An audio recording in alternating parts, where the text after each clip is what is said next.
the citizens, then they'll look at what going to either on the international financial market or looking at your bilateral debtors to get some more additional funding. But we have seen what has happened to our economy the last 2 years. But public debt increase, we were supposed to do domestic debt restructuring. We are done. We did bilateral, we are done. We did multilateral, we are done. So currently where we are, the difficulty here is that after talking to IMF, the third tranche payment has been released. Government have getting support from the World Bank in terms of what development policy objectives or initiative. We had additional $10 million from the same IMF bank after the 250 supporting our IPP, that is the Independent Power Producers and Levies. For an import of a vehicle, you'll be amazed. As we speak, import VAT is even higher than duties on the car itself or on the good or the item. We are supposed to pay import VAT. If you check the value, import VAT is higher. So I love the fact that the discussions are coming with taxes and all that. The business communities are talking about it. There might be some surprise that the finance minister might pull in that area. If probably might redirect for business reasons, for socio-economic reasons, we might get a surprise in area of taxes. So the last year budget, we had a projection of crossing the 1 trillion gross domestic product mark. And I'm not sure if it's working. Yeah, our GDP is currently 1,051,000,000,000. So it means we've crossed it. Yeah, we've crossed it, yes. 1,051,000,000,000. Why? If you check the May, you see, because how do you arrive at your GDP? It's just a matter of the total production times your exchange rate, and that gives you that. So when someone says, okay, in terms of that, I left that this year, you see, I don't like that kind of, so it's always better to arrive at real figures. And real figures will let us know whether it is having an impact on people or not. You see, if you are using economic indicators as sole measure, then you can say that in terms of per capita terms, right? Because once your GDP expands, what it means, however, in real terms, is that what is reflecting in the lives of people. So that's why when I talked about those microeconomic indicators, I wanted to shift my attention onto social spending in particular and see how some of these indicators that have started seeing an improvement, how is it going to reflect on the livelihoods of Ghanaians? For example, exchange rate. It's very, very critical, Annie. You know that before the exchange rate, I think yesterday, someone did analysis. Yeah, the real figures is really not reflecting. Because, Annie, when we talk about GDP per capita, is the total production. Yes. But we know that as you even sit in Metro TV here, all of you, your wages are not homogeneous. Isn't it so? Yeah. So if it's just like we're doing a calculation and say, look, Metro TV spends 100,000 Ghana cedis on emoluments. Yeah. So for that matter, if you have 20 workers here, everyone earns, let's say, 5,000 Ghana cedis. That's basically why we are talking. So it becomes very, very important. Yeah. It all starts from fiscal policy because government now needs to give the directions on how it intends to allocate resources in terms of spending. Like I give an example, a classical example is in terms of social spending. What are the interventions that government is thinking of adding up on social spending? What are the innovative things that government is going to do through this budget to make sure that the ordinary Ghanaian benefits from this? So these are some of the critical things that I am expecting the Honorable Minister. What are the interventions that government is doing to ensure that we reduce this leverage on importation? For example, we have seen some improvement in rice. Currently, our rice sufficiency in terms of export-import stands, I think, about 4.8 to 5.2, which is a significant improvement, simply meaning that I think in 2022, we were importing, I think, about 880,000 metric tons of rice into Ghana. Currently, we are in production. That is when government actually needs to intervene. That is what pure economics say. Public economics says. Public economics, that's that will tell you the role of government. So the other economics, what does it say? I don't know. But this is me talking pure public economics. It's a different theory. So it's like, government is not a player in the economy. That is what basically it means. Government creates the conducive environment for private sector to lead growth. That is basically the idea. So government comes in when private sector is not allocating resources to had a tax to GDP ratio of more than 20%, and the tax aspect is here, you can confirm that. So what it simply means is that you would always have a deficit in your budget, and once you have a deficit, you would have to find ways to borrow, as my colleague rightly said. You may not have a deficit in your government if you decide to reduce expenditure. Of course, but I have given you the expenditure line. Yes, but So the major determinant of your expenditure, number one, is emolument. Yeah.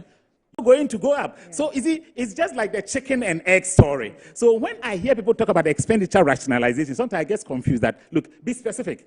Is it a case that we are saying a government should not employ? If that is the case, then what is the alternative route? And that is why I'm making this point here. Then government need to create all room for private sector to come into the mainstream economy, and not just the production of goods and services. In fact, in terms of the production or the supply of social goods, in terms of the production of public, partner, private individuals to go and look for money, construct, operate it, and then after some period after build, operate, and transfer, they give it to government. So basically, these are some of the innovative things that I expect the Honorable Minister of Finance to tell the good people of Ghanaians this afternoon. I feel like we've gotten to a point where we have crossed this, like, basic. Yeah, I find it very basic, because we've been talking about this before I was born. You see, and it's also because of the way sub-Saharan African economies are structured. If government doesn't intervene, like I gave you, government is the major employer. When you have been to Europe, you've been to the advanced economies. It is not government that employs a chunk of the population. You have the private sector employing a chunk of the population, because the necessary environment has been created for public sector to thrive. In fact, this whole story about bailout came from that theory. That is why anytime private sector is not doing well, the efficiency, when there is misallocation, or when the welfare of the people are not enhanced or maximized, that should be and that is a classical example. However, when you come to our world, including Ghana, including all sub-Saharan African countries, and this is unique. If you had opportunity to travel across the sub-region, these are things that you see. If you even go to South Africa, where I'm saying that I teach there, government is the highest employer of people. But just that there, you also have private participation in their contribution being higher than you may not wear that dress. You see, so that is where import substitution over the years we failed to achieve. So a classical example is if you go to a country like South Africa, they have a rice that they call tastic. I don't know if you've tasted it before. When you go to ShopRite, ask of tastic. Okay, and it's the most tasteless rice that you can ever have in this world. Because at least I've had the opportunity to go to a lot of places. Tastic. But the average South African would eat tastic. Why? Because of the taste. If we have done a bottom-down approach type of economics, we are also now trying to implement what has been said decades ago, which should have been done, which is why I'm suggesting an overhaul. No, we need a whole new system where a leader comes in and says, listen, we're not doing this, put an abrupt, it's like it's going to be very hectic, but it has to be done, because else let me finish this before approach my colleague is not going to be possible. We've had African countries. When we got independence. When we got independence. So we could not also take complete advantage of the second industrial revolution, Annie. The third industrial revolution was the invention of computers, Annie. And we were marking time. Exactly. When I went to senior secondary school in 2000, in my school in Obuasi, there were no computers there in 2000. When that had happened in the 70s, late 60s to 70s, these old computers, there was none there. So again, in the third industrial revolution, African countries could not take advantage. Then, supporting one another, the world is not waiting for us. No one will say, oh, Ghanaians, sit there, fight among yourselves in parliament. When you wait, the world is at your beck and beckon, so that we come and tell you, are you done? Please come and join us and let's move. No. So we need to be proactive in the way we do this. And we need very proactive and visionary leaders who can take us to where we want to be within the next decade or so. So, So let me just remind you that it's 1:26. The country is not waiting for the minority. So if we have to start, let's start now. But Julius, let me put this across. Maybe we should come home, because I know we're still in the second revolution. Yeah. The Ghana Revenue Authority actually collected 68.5 billion Ghana cedis for the first 6 months of the year, exceeding the mid-year targets of 138.69 million Ghana cedis. Yeah. It's like looking for money and say, oh, when I get 50,000, I will stop looking for money. And do you know where they are getting their monies from? Now we know those who are paying the taxes. And every year it's going to be the same people who pay the taxes. It's the income taxes, especially the PIT, that's personal income taxes. So people will be promoted, their salaries will go up, you get more money. Just by sitting in your office, people will file their taxes every month and you get your money. So it's very easy. Which is what happened. Exceeded 1 trillion. How much of that is translating to revenue? Hardcore money to the government. Even if you are doing, less than that. If you are even getting 25% of that money. Because the money is in the economy, but we've not been able to tap. So that means a lot. It means that we have to be innovative, and we cannot be doing this thing like you are saying. The same when the export exceed import, you have some reserve, balancing your trade. You come and ask, and we'll be chatting with the AI, and then we are transmitting. Currently, if you go to advanced countries, most studios are virtual. You will not waste time to do all this decoration that you've done here beautifully. We will have our talk, but we are transmitting with a platform, an application that, it will go out there. So with our taxes, we don't have to be jubilating that we've exceeded our mid-year review and where the big cash is still in the system. Taxes on some of these anchor industries, like the banks, like the manufacturing, like the oil sector, try to augment the stability of our country. So there were a lot of announcements with regards to taxes, but we are not getting the corresponding measurement of return with our GDP. It is the same multinationals that are taking the money out of the country. Every year, between the period from April, where they will be preparing their annual accounts and closing their books, you see repatriation of profit, and that will be tax, there will be confusion. But there are a lot of foreigners in the country, they are making a lot of money than even our local folks. So we need that overhaul. we have to start from somewhere. Seriously, we do not have the time to go back to the second. The world is The second, what do you call it? The world is not waiting for us. We are extra late. And the third, and the fourth. And the fourth, and now so fifth is so you need to scroll. Yes. It is the system which is the government that decide, look, these people should do engineering. Yeah. These people should do computer science. These people should do accounting and finance. These people should read economics. These people should read education. That was how it is, and that is what we are talking about. But unfortunately, we missed out on that era as well. You see, that was the time that we were busily doing coups.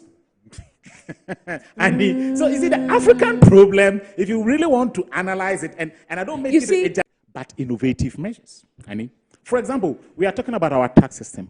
You see, companies complain that, look, they are being overburdened with tax. And there is also the notion that government receives so much, but does that little with that tax. So what about revolutionizing our thinking in terms of the tax system and utilization? Why can't we go to an approach and say, okay, for example, we know that you are supposed to pay 25% corporate tax, which is the equivalent of to promote export. So about 75% of your goods should go. People export. So about 75% of your goods should go. People will go there, set up, and then at the end of the day, they change the name. Become a new company and apply for exemptions. Yes, and apply for exemptions again. So this company have traded, the business has been there for 5-10 years, haven't paid any dime to the state. And then as a result of, the tax incentive, they come back again with a new company and they are there. And they've been doing this cannot do this. And the person will not want to go through that hectic exercise of, okay, there is an accessible income, there's chargeable income. Now you look at what you are going to tax. Now you pass the first income is free, 0%. You go to the next 5%, you go to 10%. Yeah. So we have to have a very...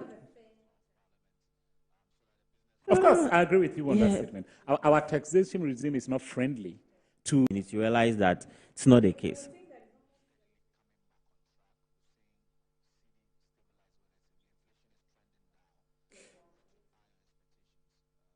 Sorry, my mic was off. So I was saying that you would think that implementers maybe of the tax system will deliberately confuse you, so that in the end they're able to have their way around you. And sometimes when you go into the businesses, the things they tell you about tax collectors, it is crazy. As senior colleague here talks about the fact that we keep adding. What it simply means that government wants to generate new revenue. But because we've not expanded our base, so we add to burden those who are already paying. The regular payers. Yes, that has been the problem. You see, when you have an economy that a majority of the economy is informal, then tax revenue generation becomes a problem. Is it like these tax stamps and the rest? I mean, I was speaking on one station, I was saying, look, if you chorus and demand for it, the same people also have children, they have wives, they have family members who have to go to hospitals. So if government doesn't provide hospitals, they are angry. The same people may have cars and they will want to drive on the roads. If government does not maintain that road or build no roads, they are equally angry. But when it comes to the payment of what can be used to fix that road or to provide that facility, it is only you, Annie, who is paying for it. Catalyst kind of economy. So, like you said, we are still living in about 100 years ago. And that is the reason why we are so faced with the problem that we face. Until, we are able to revolutionize our tax base and ensure that at least 70% of the informal sector contribute something significant to tax revenue, we would still continue having the headache of dealing with fiscal deficits and borrowing. Okay, so you're watching generating income internally, then we are at a loss. Mm-hmm. We mustn't always look externally for foreign support, all right? If you go to the UK and ask them for money, it's their taxpayers' money. So finance minister should improve the income generation part of the country. Now, as a citizen, I also want to see a revitalization of the free SHS. There are people who earn more than 6 figures. I want to see income tax incentives for small businesses. They are the breadwinners of our country. So thank you so much. Ma'am, what do you also have to say? To be honest, I don't know too much about what is going on. All what I know is that the economy is struggling a little bit, and it breaks my heart, you know. It really breaks my heart. I came here 4 years ago, no, 2 years, right, for Mom's funeral, and it was really good to know what is going on abroad. So they should ask for, it shouldn't be like partisan thing, right? Yeah. You should ask for people for help, right? If there is help from other people from other parties, they should come in and help. It's for Ghana, it's not for party, you know? So we shouldn't talk about party here. We should talk about the country and the going forward of this country. So that's a little thing I would say. Thank you very much. Yeah, I don't know. Thank you. Came to present the cost of borrowing. The combined effects of the developments contributed to the rapid depreciation of the cedi and compounded the high debt service levels. Mr. Speaker, our inability to access the international capital markets meant that for the first time in our administration, we did not have the foreign currency to complement our foreign exchange earnings. We have had to make strenuous efforts to meet our import bill, which exceeds $10 billion annually, compared to the average 7% annual depreciation of the cedi between 2017 and 2021. The current year's depreciation, which is driving the high cost of goods and services for everyone, is clearly an aberration and a very expensive one indeed. The President of the Republic, who is in Qatar, enjoins us to remember Nehemiah when he said, "Let us rebuild the walls of Jerusalem and will not be in disgrace." Ravaging all currencies and historic living and inflation levels. In the midst of these really challenging times, Parliament has in many instances supported government's programs presented to this House, the eventual passage of the E-Levy Act, the Fees and Charges Act, the Exemptions Act, and the 750 million Afri-Exim loan, among others. These attest to the support received from this august House. When God's people live together in unity, the Lord bestows the blessings. Mr. Speaker, a year ago, I came to present a budget with significant revenue measures to tackle our fiscal difficulties, finance the transformative agenda of government, and sustain the post-COVID-19 recovery. However, what started as a political disagreement over revenue measures in this House triggered a series of events that significantly undermined to complement our foreign exchange earnings. We have had to make strenuous efforts to meet our import bill, which exceeds $10 billion annually. Considering our low foreign earnings, it has been difficult to meet our import requirements, including crude oil and petroleum products, of about $400 million a month. At the same time, Ministry of Finance still needs to find about $1 billion annually to keep our lights in our homes and workplace. Diesel currently above 20 cedis a litre, and petrol 16.8 cedis a litre, has led to increases in prices of most goods and services. Inflation, which we managed to bring down from 15.4% at the end of 2016 to 7.9% at the end of 2019, and remained in single digits till the pandemic hit in March 2020, is now 40.4%. It is not. But you had Ebahi. It was not his fault. It is the way it's typed. It is not typed like Gan. And so he was struggling to read it. Honorable members, I will now return to the leadership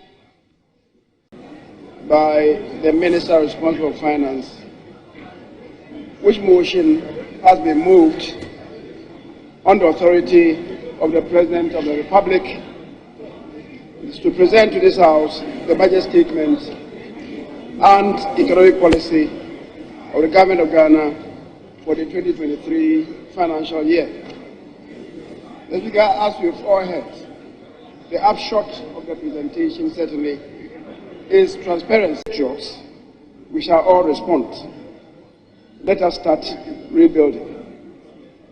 I believe that at the appropriate time and in the full recognition that we are one people in one country with a common destiny, we shall respond to regrow this country together.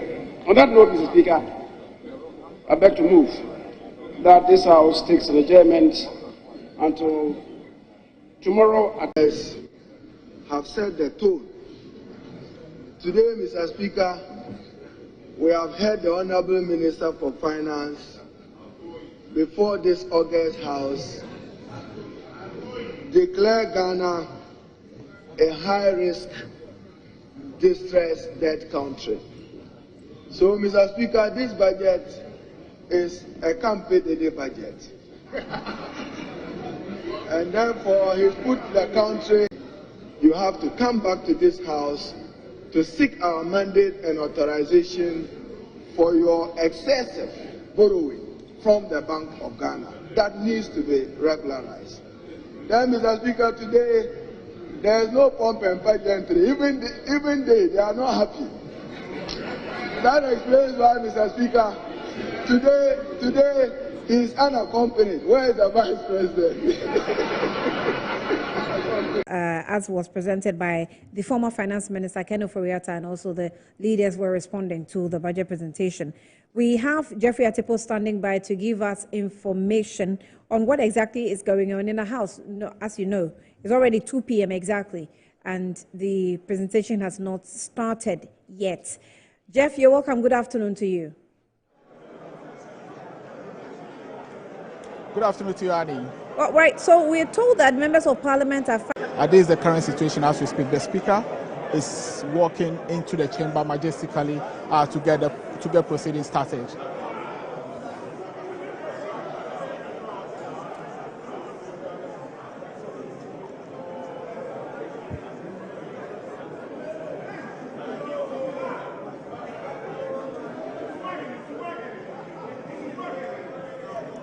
So, as you can see, the Speaker is seated now. So he's putting in his... I'm putting you in your place. You know, well, Yeah, so, well, it's good for us to see the Speaker now processing to the House. He's taking his seat. I'm sure the parliamentary prayers are now being held, and then very soon we'll hear the Finance Minister speak. What do you guys think? Yes, I think, it's long overdue. We've been waiting for 2 p.m. and then the budget is, the mid-year review budget is yet to be presented. So it's a good signal to see the Speaker of Parliament, Honorable Babin, seated, dressed nicely as the manche or king or chief. I like his outfit anyway. Traditional chief. Yes, a traditional chief this in an afternoon. Yes, what do you think? Well, I think that the finance minister. I think Parliament must be put. Like in terms of information, we should get it. So this all engagement that they are supposed to do. Some of these things you can do it a day before. You let your people go get to Parliament, they talk and they know what they want, so that you avoid all these things. But since morning, everybody, interviews we've had and blah blah blah, we are all looking at what the finance minister by 10 would have. This thing today's message will not take maybe 45 minutes. Yeah, and the finance minister, this one, your concerns are duly noted. Is he Annie is interested in her welfare. Welfare, it's all about welfare management. You see, she said her salary is active. I asked someone yesterday that, how are you two? And he said, well, you can't complain. Nobody wants to listen. I say, yes, nobody is listening to anybody. We are all listening to ourselves. We are all complaining. Okay. I perfectly agree with you in terms of Parliament, and sometimes Parliament is shrouded with this procedure and the service that they are supposed to render to the people of Ghana. If they have lived up to that service and not looked at their own parochial interests, I think most of the situations that we find ourselves here, we wouldn't be where we are today. So I perfectly agree with you that the citizens ought to also hold Parliament accountable. Yeah. And we can only do this through the polls. Yeah. However... Do you know what came into we mind? Don't have to. Something just came into yes. mind. I was playing the devil's advocate. These are people who have kept us waiting since 10 a.m. in the morning. I'm guilty about something. Is it a case that you deny them access to your studios? No, we don't. We don't. In fact, with Metro TV, they're always in the studios here. Yes. We don't deny you access. You can't deny them access. So how do you punish them? Or how do you get back at them? Maybe the only way... But the Road Offences Act, bill, I personally wrote on Facebook. Okay. That's why so maybe... I said that bill be withdrawn. So is it a case and said they knew nothing about it. Oh. Yes. When there's a member. Yes. So who does that member report to? I don't know. Hey. So that's something we didn't probe further. Yeah, we probably have to get the chairman and find out how is it that your members didn't know about this. Yes. Yes, because they claimed they didn't know anything about it. Well. And they wrote a statement and demanded it be withdrawn. Yes. And it was withdrawn. Yeah. So is that the truth or is just... It's like going to muddy the waters at the north. Floor managers, if you can check our screen for us. Maybe he thought once the bill goes out or the conclusions go out into the plenary, his members will agree. Oh, how? Because they are all enjoying exemption from speed limits. Yeah. So, okay. So we producers, guide us if we have to cross over to the House and hear the finance minister, who I would say... in a smoke or something with this, some beautiful smoke. That's what I saw.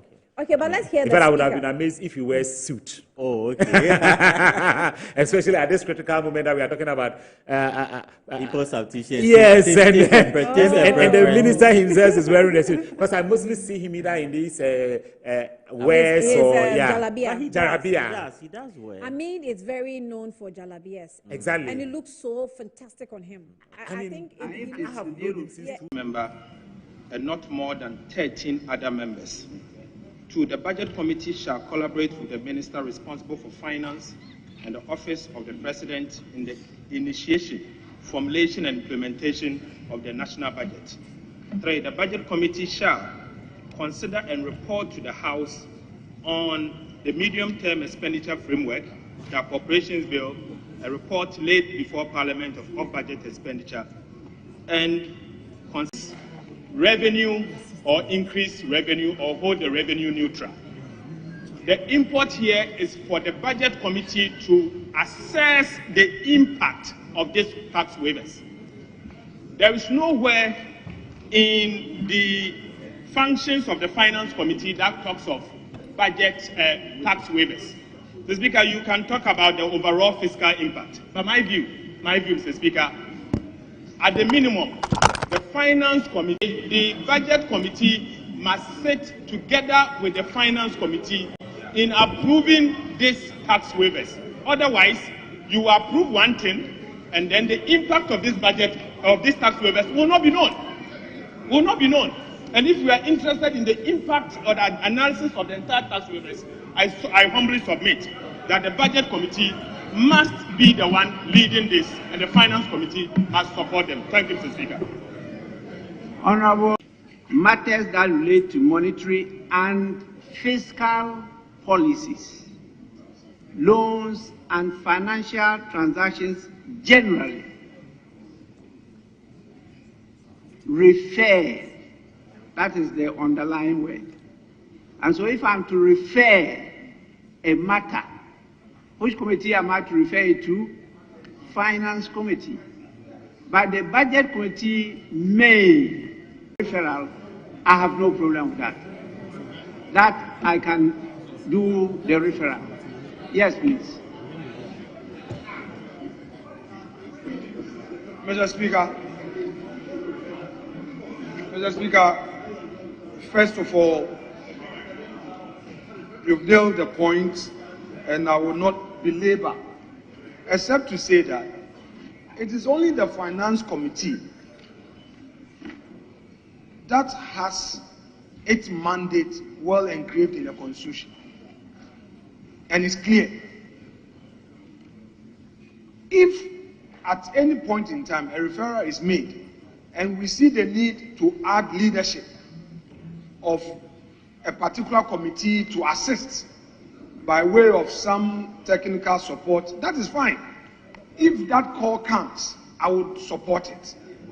But I do not want us to set a very bad precedent that would come and haunt us tomorrow. So, Mr. Speaker, I would not belabor. If any referral on tax waiver comes and we think that we should get the leadership of the budget committee on, so be it. I would want to agree to your ruling so that we can make progress. I thank you. So I direct that the matter be referred to the finance committee, and the leadership of the budget committee should join the finance committee to analyze and report a comprehensive issue, including, yes, Honorable Mama Yarga. Thank you very much, Mr. Speaker. Mr. Speaker, we do accept your ruling, but also because of the leadership that you played, the leadership role you played in crafting these rules, and for the purposes of precedent, and given the opportunity that this matter has raised for us to look at these same rules. If you look at the rules, it says that the budget actually, we've taken note of it. Yes. I don't want to belabor it. Yes. We delayed in publishing the final one because of the delay in the composition of the membership of the committees. If not, we have come out with the final edition where the issue you are trying to raise has been taken care of. So, members, let's move on. But there is some new development in the front bench of the majority caucus. I can see two ministers in front. That is not normal. We have one minister to sit in front to present a paper. I have seen another minister, particularly the Minister of Justice and Attorney General, also seated in front. Are you...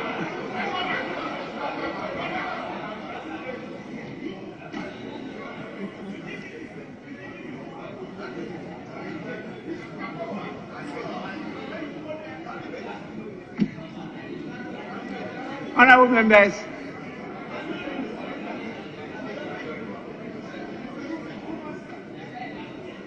I think the Attorney General is not to be taken on.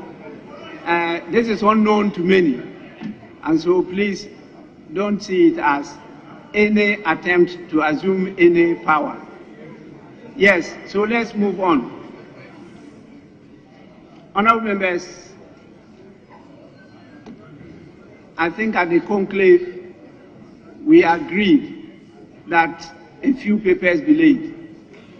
And so, with your kind permission, we'll move to public business. Public business. At the commencement of public business, yes, Majority Chief Whip. Speaker, shall we proceed to order paper addendum and take the only item advertised? And Speaker, let me seek your leave for the business to be taken by the Deputy Minister instead.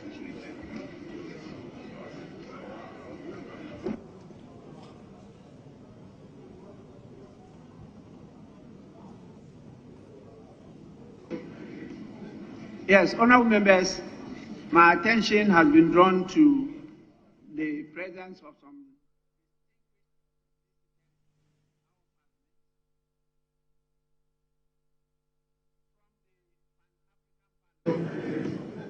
Yes, honorable members, my attention has been drawn to the presence of some distinguished visitors to our Parliament from the Pan-African Parliament, led by no less a person than the President of the Pan-African Parliament, in the person of His Excellency Chief Fortuna Charumbira. Please, because of the numbers today, they are seated at the left side of the Speaker. So you have to acknowledge His Excellency Chief Fortuna Charumbira. He is the President of the Pan-African Parliament. You know, it's situated in South Africa. He is accompanied by the clerk to the Parliament in the person of Madame Lindiwe Kumalo. We also have our own former Marshal to this Parliament. We loaned him to the Pan-African Parliament as the Sergeant at Arms for about 18 years now. He has advanced to the position now of an acting deputy clerk. He's in the person of Major retired Kenneth Akibati. The young ones don't know him, but he was very, very good here as a marshal, a very well-disciplined military officer. We also have the director of a bureau. Here we refer to them as chief directors, in the person of Mr. Marimo Ndamuku. Marimo Ndamuku. Well, where I'm seated, I can't see him, but I'm sure you will have a better sight of him. And then a policy director in the person of Mr. Morad Bularaf. Morad Bularaf is from Algeria. And then the one in charge of protocol, Ms. Rumbiza Chisango.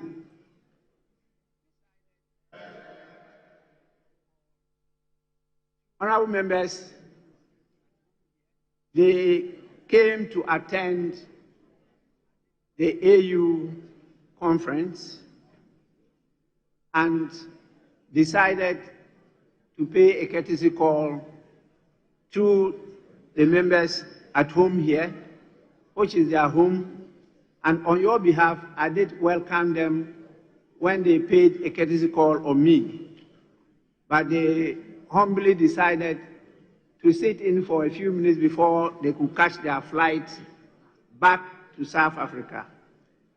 And so once again, you are warmly welcome to the Parliament of Ghana.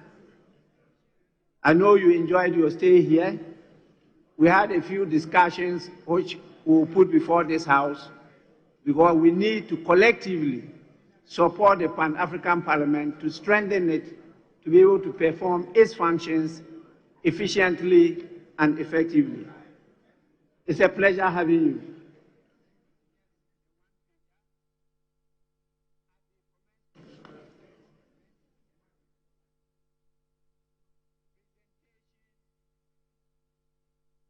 Honorable members, order paper addendum is just a one-pager.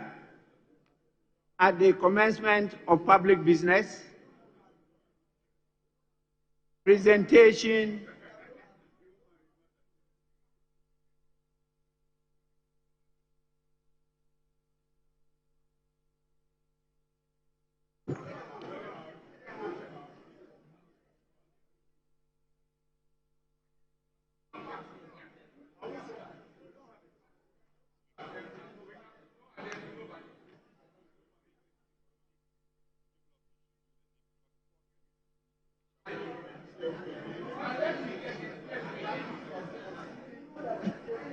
Yes, Majority Chief Whip.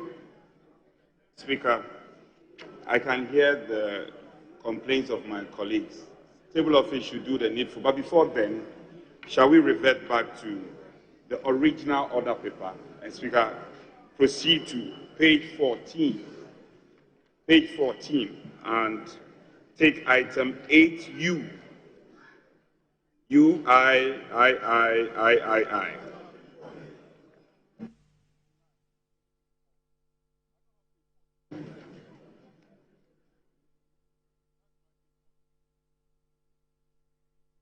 Yes. Mr. Speaker, I have here Tuesday, 23rd July, 2024. I don't have page 14. So that's my page 14. So why did you decide not to give me page 14?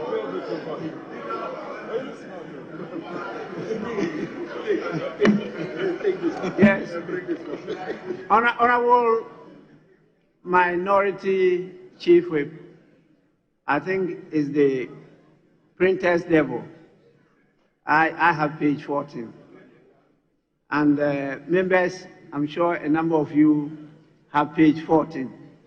So kindly let us go to page 14 of the original order paper, item U, by the chairman of the committee. We have U, Roman 1, Roman 2, and Roman 3. And I want to, there's also, yes, Roman 1, Roman 2, Roman 3, to be taken together with one bow.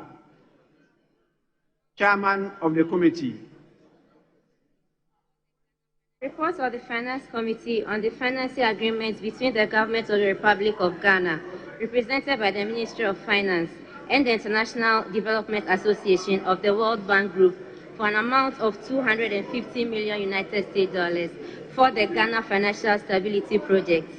Report of the Finance Committee on the request for waiver of import duties, import VAT, import NHIL, import get fund levy, EXIM levy, and the special import levy, amounting to the Ghana cedi equivalent of €1,517,040 for the supply installation of integrated e-learning laboratories in senior high schools, Televic Phase 2. Report of the Finance Committee on the request for waiver of import duties, import VAT, import NHIL, import gift fund levy, EXIM levy, special import levy, and other fiscal reliefs amounting to the Ghana cedi equivalent of 38,660,000 United States dollars on materials and equipment to be imported by the Ghana Bauxite Company Limited as a strategic investor under Section 15(1) of the Exemptions Act 2022, Act 1083. Yes, Honorable Richard Achampong. Thank you very much, Mr. Speaker. Mr. Speaker, in respect of the 250 million IDA facility, the committee met, we raised a lot of issues, and they promised to provide the committee with some information. We don't have those information, so we stood it down. We didn't even discuss it. So I'm shocked to hear that a report is being laid before all of us, because the meeting was inconclusive. So why do you come and lay a report? Chairman, this is your maiden report. So please, Mr. Speaker, the committee still has the opportunity to meet and take a decision. We've not taken any decision on any report. So this is strange to all of us here. We did not take any decision in respect of the 250 million facility. There's no report. Honorable members. Thank you very much, Mr. Speaker. For Honorable members. Chairman, what do you have to say in response? Thank you very much, Mr. Speaker. It's true we met on these referrals and we agreed subject to. So the report is being laid subject to, and those information have been presented to us, and committee members will see the final report. So we cannot print the report without those information that has been given to us. So we are not doing anything illegal, Mr. Speaker. Honorable members, we will take you Roman 2 and 3 and defer Roman 1 in view of the objection that has been raised. Clearly, the report is not ready. Yes, so it can be late.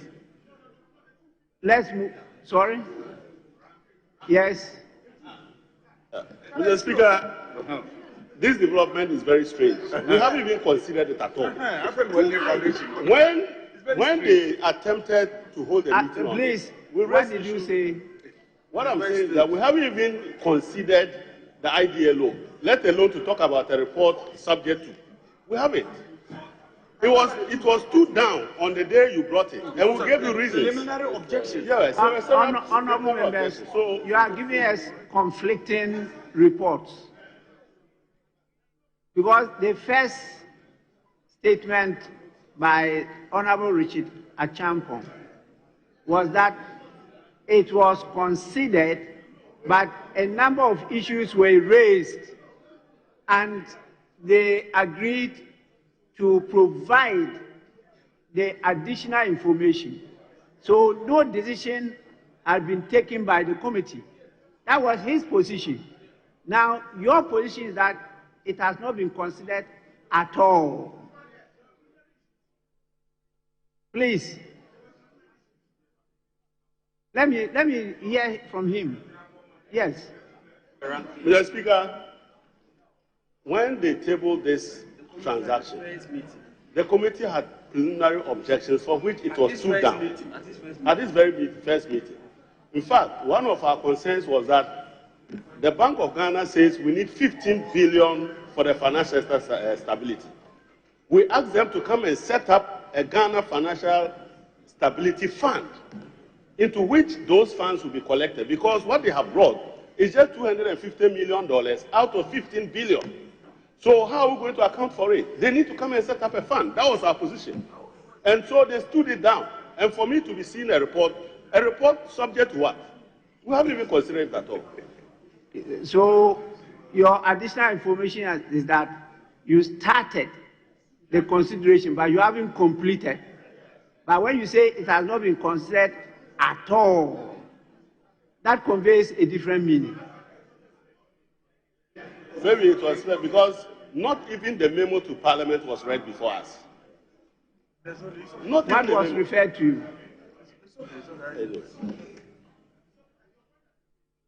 Yes. Mr. Speaker, it's simple. You referred this very document to the Finance Committee. At our first meeting, the very first meeting, we raised some preliminary issues, and we concluded, all of us, that based on the preliminary issues, we will stand down the consideration, provide us with those preliminary issues in terms of information that will help us to do a further consideration of this referral. We've not done that. So there cannot even be a report. It's as simple as that, Mr. Speaker. Thank you very much. Yes, but that is in respect of you, Roman 1. And that is what I have deferred. But I said you, Roman 2 and 3 are laid accordingly, and the reports should be distributed to all members of Parliament. The U Roman 1 is deferred for further consideration by the committee. Yes, let's move on. Yes. Mr. Speaker, for the past 2 weeks, we've had situations where papers have been late, reports have been late, and we complain that 24 hours after the report or the documents have been laid, members were not given copies. Mr. Speaker, the new chairman of the Finance Committee has just laid a report that some said the report exists, some said it doesn't exist.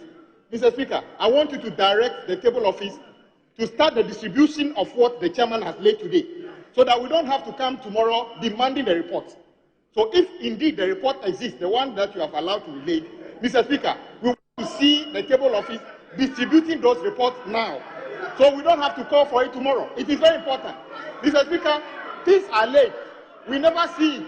And then the public get the impression that we have seen it. Mr. Speaker, to avoid that, once it has been laid, let the table office distribute them for us to see today, so that we don't get ourselves into trouble again. Mr. Speaker, thank you for the opportunity.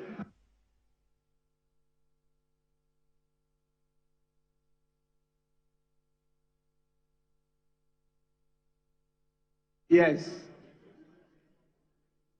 Speaker, I'm not sure my good friend is seeking to question the competence of the table office. I'm not sure. Yeah, it's quite unfortunate they can't speak into the mic. Over the years, the table office has demonstrated demonstrable competence, and the orders are clear. As and when sufficient copies are received, then they will go ahead and publish those documents and business on the order paper. They have not fell foul of the provisions of our standing order. So I think my good friend is totally out of order, and he should just sit quietly and allow other papers to be laid. He is completely out of order. The table office have been competent so far, and you should at least, if for nothing at all, give them some credit. For the many years you have been in this house, they have displayed competence. Now, shall we proceed to order paper addendum and take the only business advertised on the order paper? Honourable members, please let me assist in this matter. We have papers that come from outside. Those are the documents that are referred to, that when we have sufficient copies delivered to the clerk, then they are processed for admission and referred to the business committee to schedule for the consideration of the House. That one there are sufficient copies to be distributed. But when the report is generated by the House, it's after it is laid that copies will be produced for distribution to members. And the copies are usually distributed through the office generally referred to as the table office, where you have the register. Some of you go to append your signatures. They put it in your, you call them pigeonholes. That's where they put them, and that's where you collect them. They are usually not distributed on the floor. It's only when, during consideration of a report, members say they don't have copies available, that we call on the table office to distribute the additional copies they have. If you have to encourage distribution of copies immediately they are laid, that would disrupt the proceedings of the House. And so we'll take note of the concern you have raised, and then by tomorrow, if copies are not distributed, then we could reconsider the referral.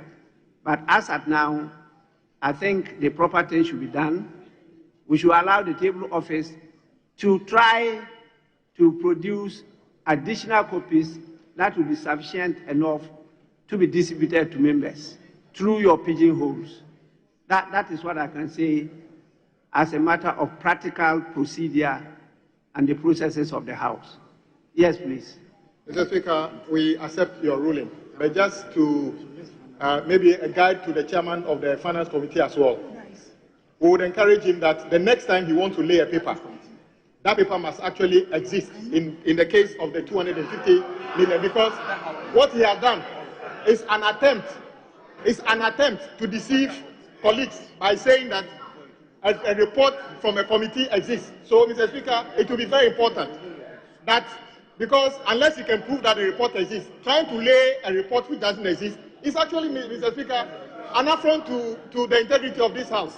So, Mr. Speaker, the chairman of the Finance Committee must take note. The next time you want to lay a paper, you can only lay a paper that exists, not a non. In fact, he himself said that in the process, we don't lay in the process papers, we lay papers that exist. Mr. Speaker, thank you for the opportunity. Yes, please.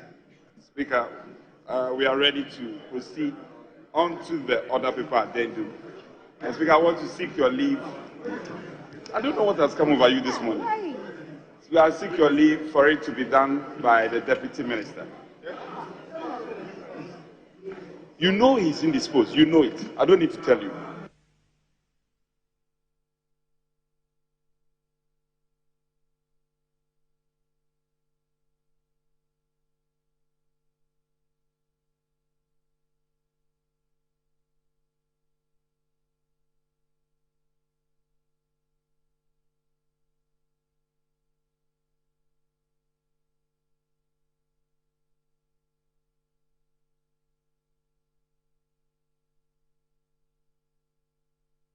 Sorry,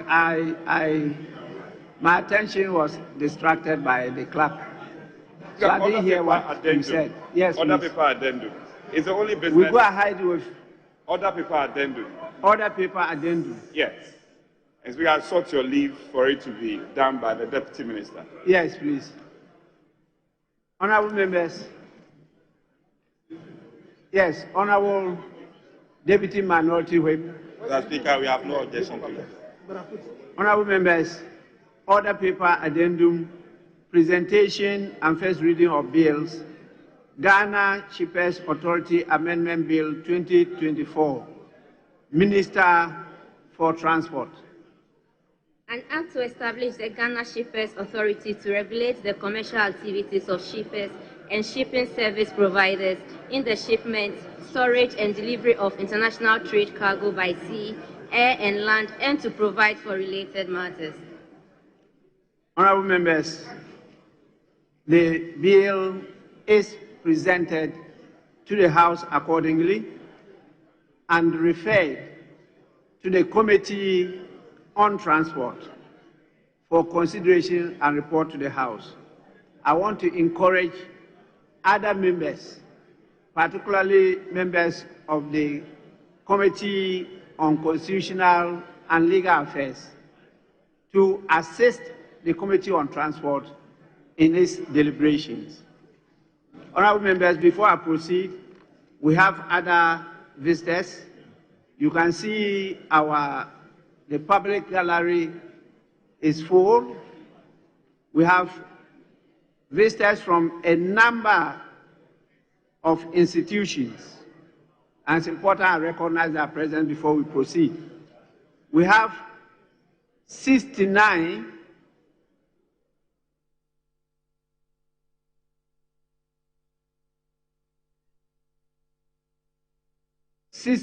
visitors from the Otium Pentecost Child and Youth Development Center.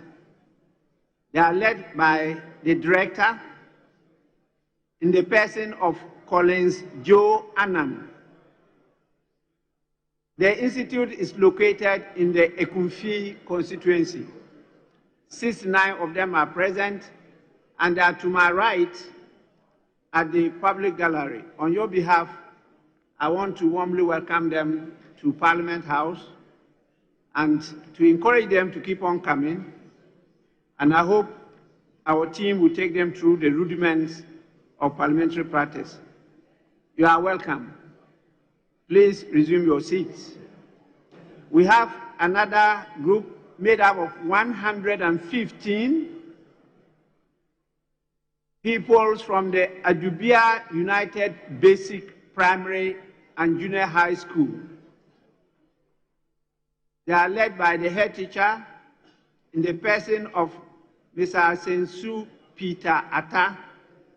The school is located in the Manso Adubia constituency. I don't recall the name of a constituency called Manso Adubia. Manso Adubia. That's the name of the constituency.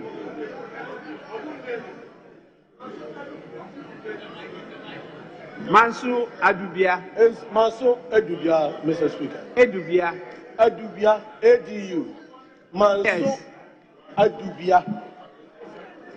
That is one of the new creations.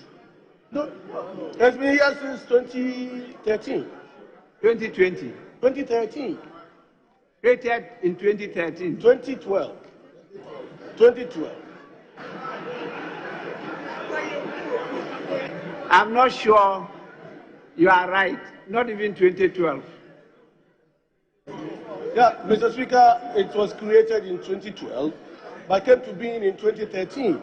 And I've been in this chamber since 2013.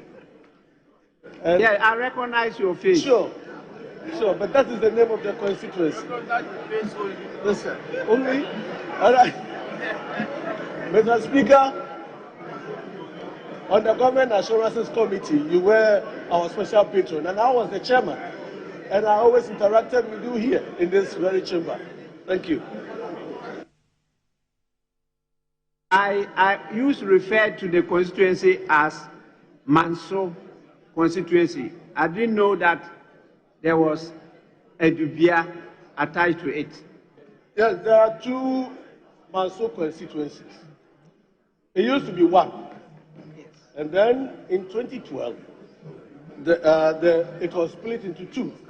The Manso Nkwanta and Manso Adubia. Oh. That's it. So it used to be one constituency. Thank you so much. We have also students from Gomwa East constituency. There are 79 in number from the Hope College. They are led by the head of department in the person of Thomas Kodo. Yes, there are also quite a number here. And we also have, please resume your seats. We also have students from Insia Senior High School Axim Girls Senior High School, Axim Community Tech Jiraman Senior High School. These are all located in the Evaluate Ajumuro Jira constituency, and they are led by the group leader in the person of Mr. Albert Saki. Please, all of you, rather from Adubia United Basic, Hope College, and the current students, you are all welcome to Parliament, and I hope that you will not make it a one-day wonder, 9-day wonder. You continue to come so that you can learn and perform better than us in the future. With this, I move on. Please resume your seats.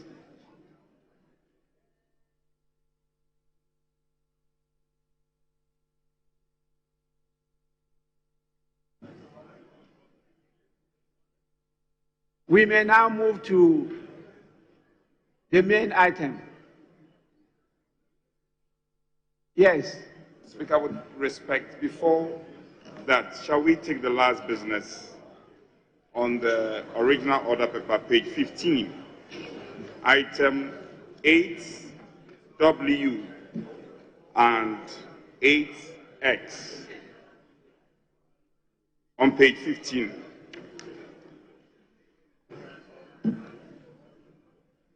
Page 15, item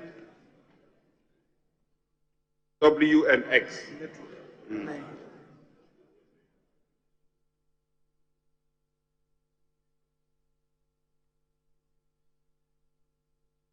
Honorable members,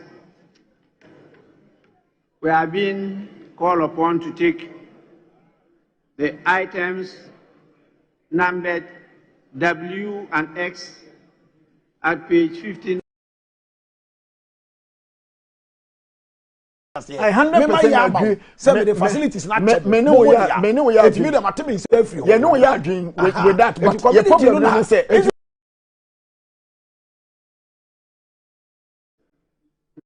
Committee on Energy, and then another committee on lands and natural resources. The chairman is to lay the report for and on behalf of the joint committee. Reports of the Joint Committee on Mines and Energy and Lands and Forestry on the Songo Salt Mining undertaken by Electrochem Ghana Limited. Honorable members, the report is laid accordingly and for distribution to all members of Parliament.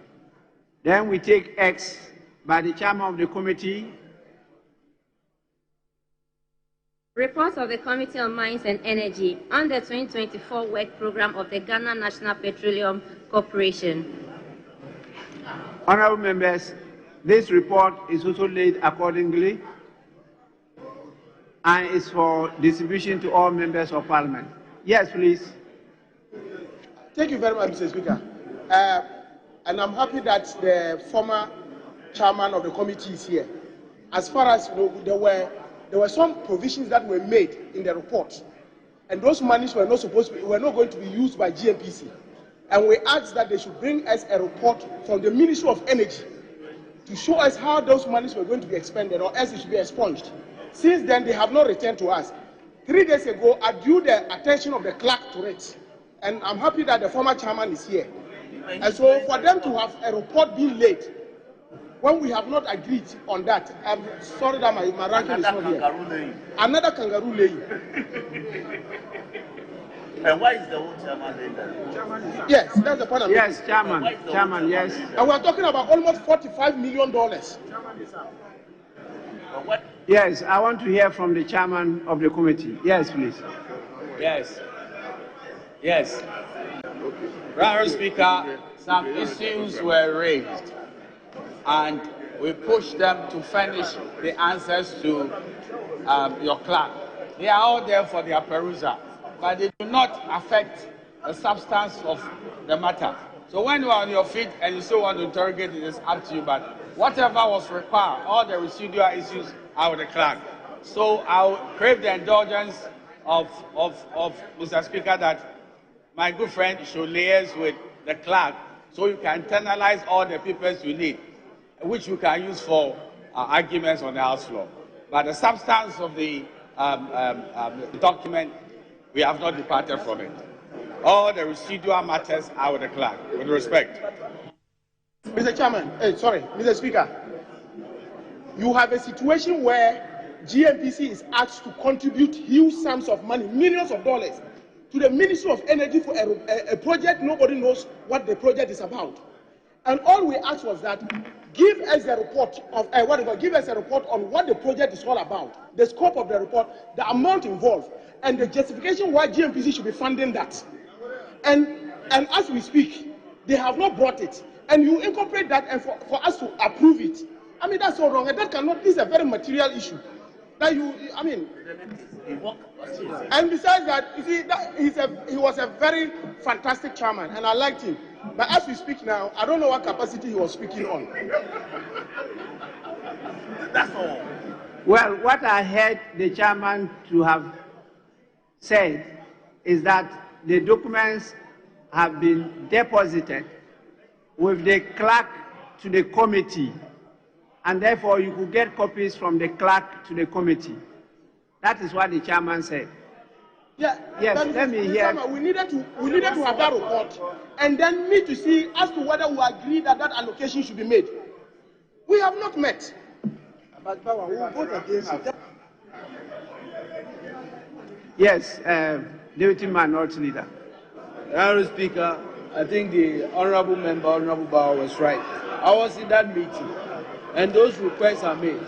But I think it's important to know that what we're expecting are very important and must find expressions in this report. And so, yes, if they are with the clerk, it's important. If members have not seen it and expressed their views on those reports, and we lay the report, we will not be doing a good service to this House. So I would strongly suggest that we stand down on this report, we make sure that members have opportunity to see those reports, and then we can really come back and lay the report. Yes, Chairman, what do you say to a request? With the greatest of respect to the former Minister for Energy, the matters they are complaining of are residual matters which are with the clerk.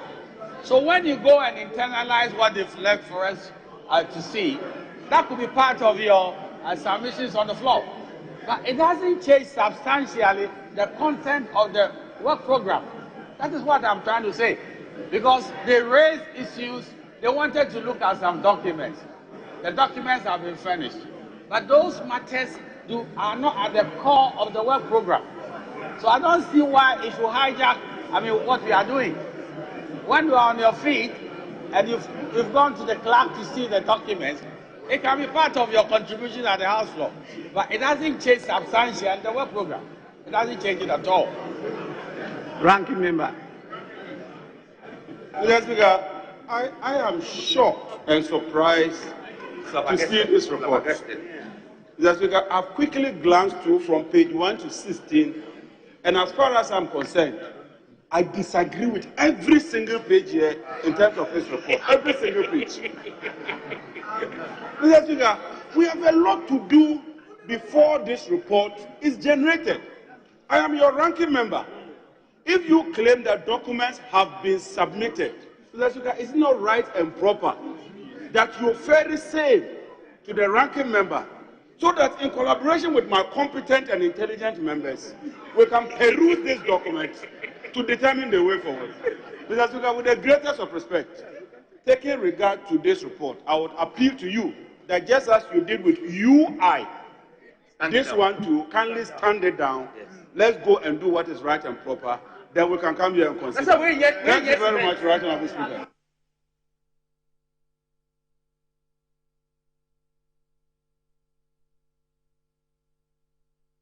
Yes, Honourable Minister, Trade and Industry. Mr. Speaker, thank you very much for the recognition.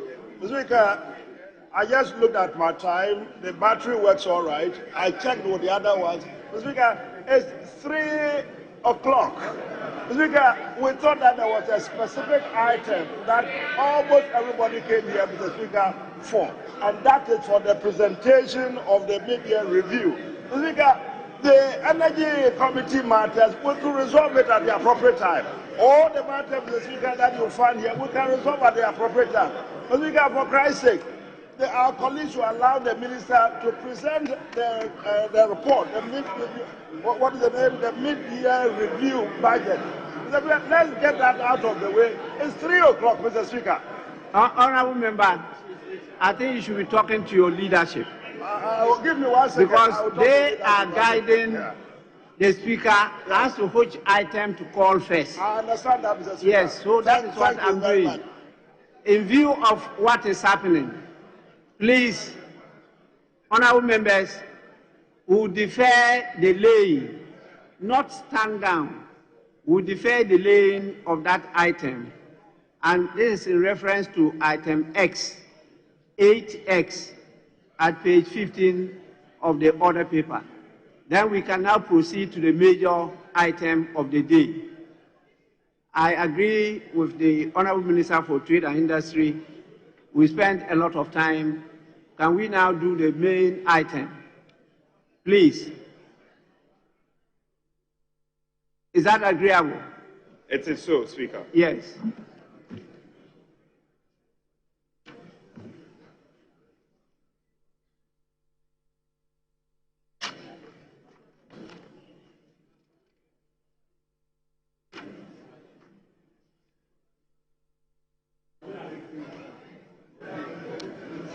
Honourable members, item 6 is at page 2 of the original order paper. Statements. Mid-year review of the budget statement and economic policy of the government of Ghana for the 2024 financial year. Minister for Finance.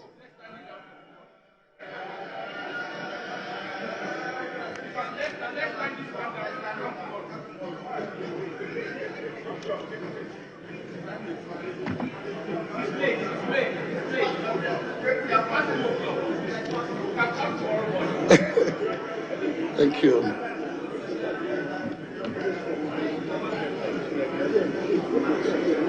The Right Honourable Speaker, Honourable Members of Parliament, on the authority of His Excellency President Nana Addo Akufo-Addo, I present to you the mid-year fiscal policy review of the budget statement and economic policy of the Government of Ghana for the 2024 financial year.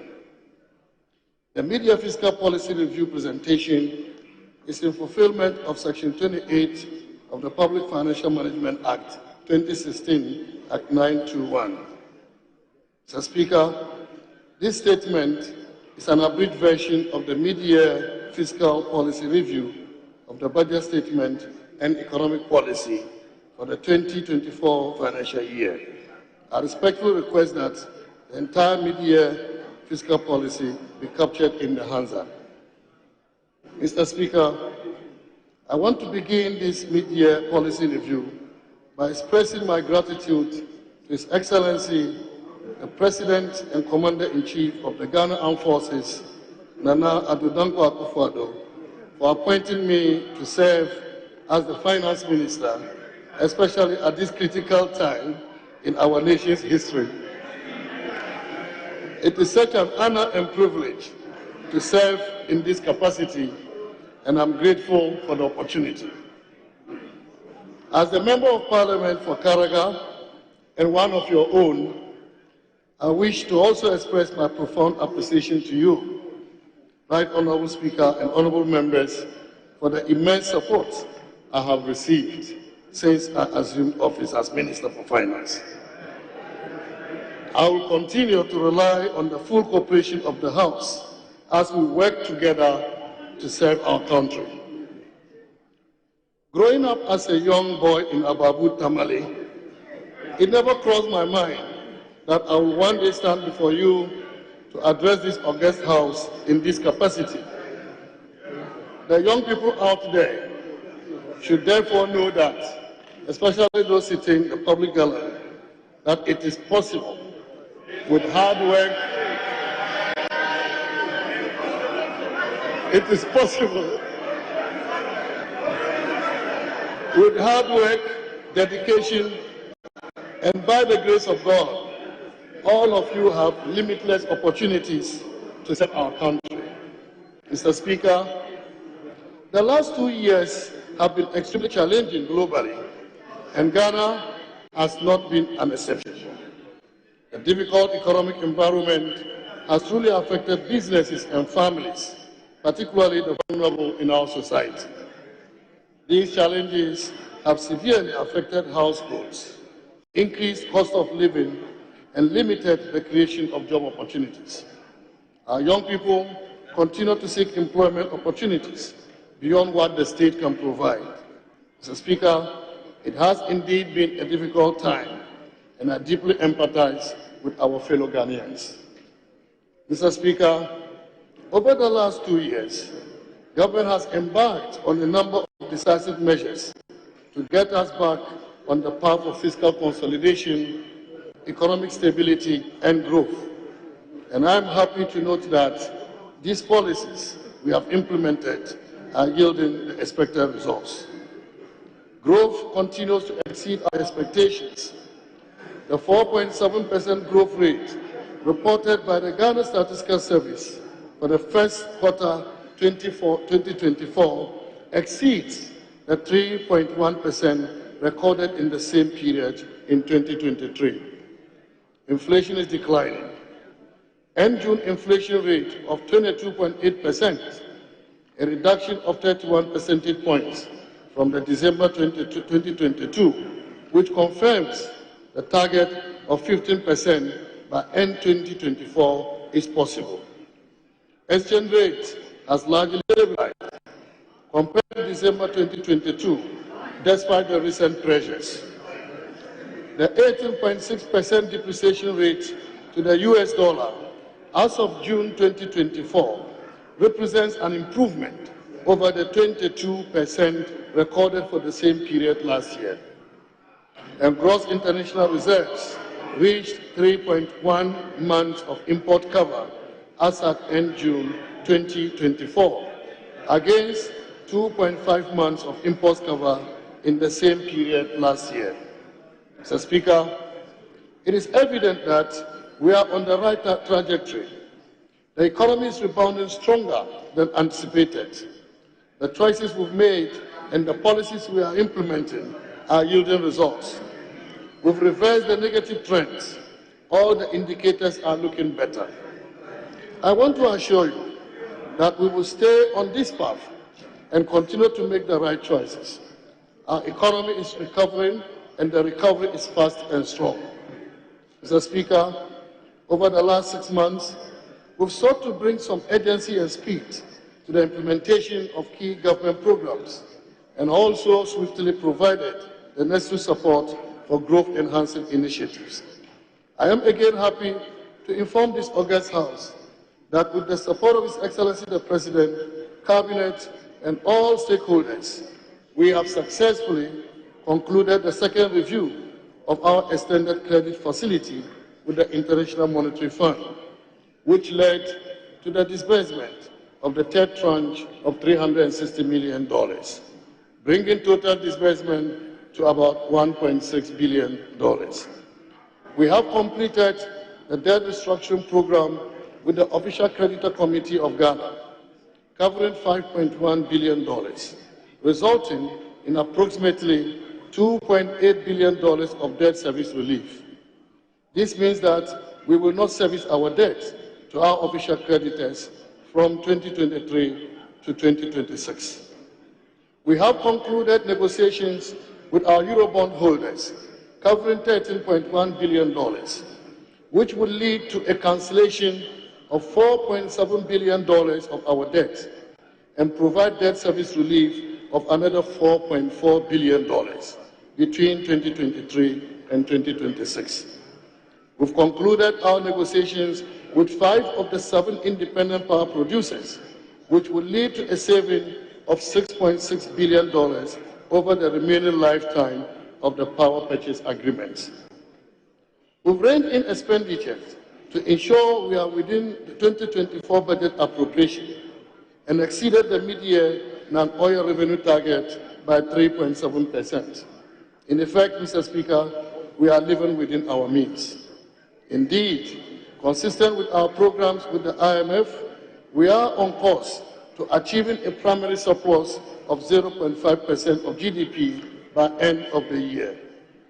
We've cleared all outstanding bank transfer advice, BTAs, up to 2022, and working hard to pay BTAs from 2023.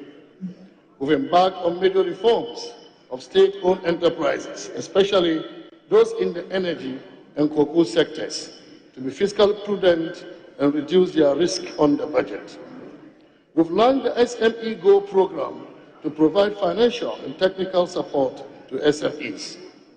We've disbursed 5.4 billion Ghana cedis to support LEAP, school feeding program, capitation grant, and NHIS since January 2024 to reduce the burden on the vulnerable in our society. We've spent about 1.5 billion Ghana cedis to support 1,488,575 students under the free senior high school program between January and June this year. We've paid about 12 billion Ghana cedis to bondholders under our domestic debt exchange program since February to demonstrate our commitment to the program. Mr. Speaker, we've invested almost 10 billion Ghana cedis in the road sector since January 2024 to enhance transportation and spur growth. I can also confirm that government has secured equipment to complement the efforts of our local authorities in improving community roads nationwide. Mr. Speaker, in line with our commitment to infrastructure development, we continue to make progress on projects such as Omfanoti Teaching Hospital, Ofanko Nsawam Road, Keta Water Supply, Obichebi Lamte, and Flower Pot interchanges, the 3 bypasses on the Kumasi-Accra Highway, and the Tema-Mpakadam Railway Line. We've completed the Prempeh the First International Airport in Kumasi and the Yakubu Tali International Airport in Tamale. Agenda 111 hospitals are at various stages of completion. We have completed the Afari Hospital in Kumasi and many other hospitals across the country. To advance our digitalization drive and expand our unique identification system, we've invested about 135 million Ghana cedis in the National Identification Program since January 2024.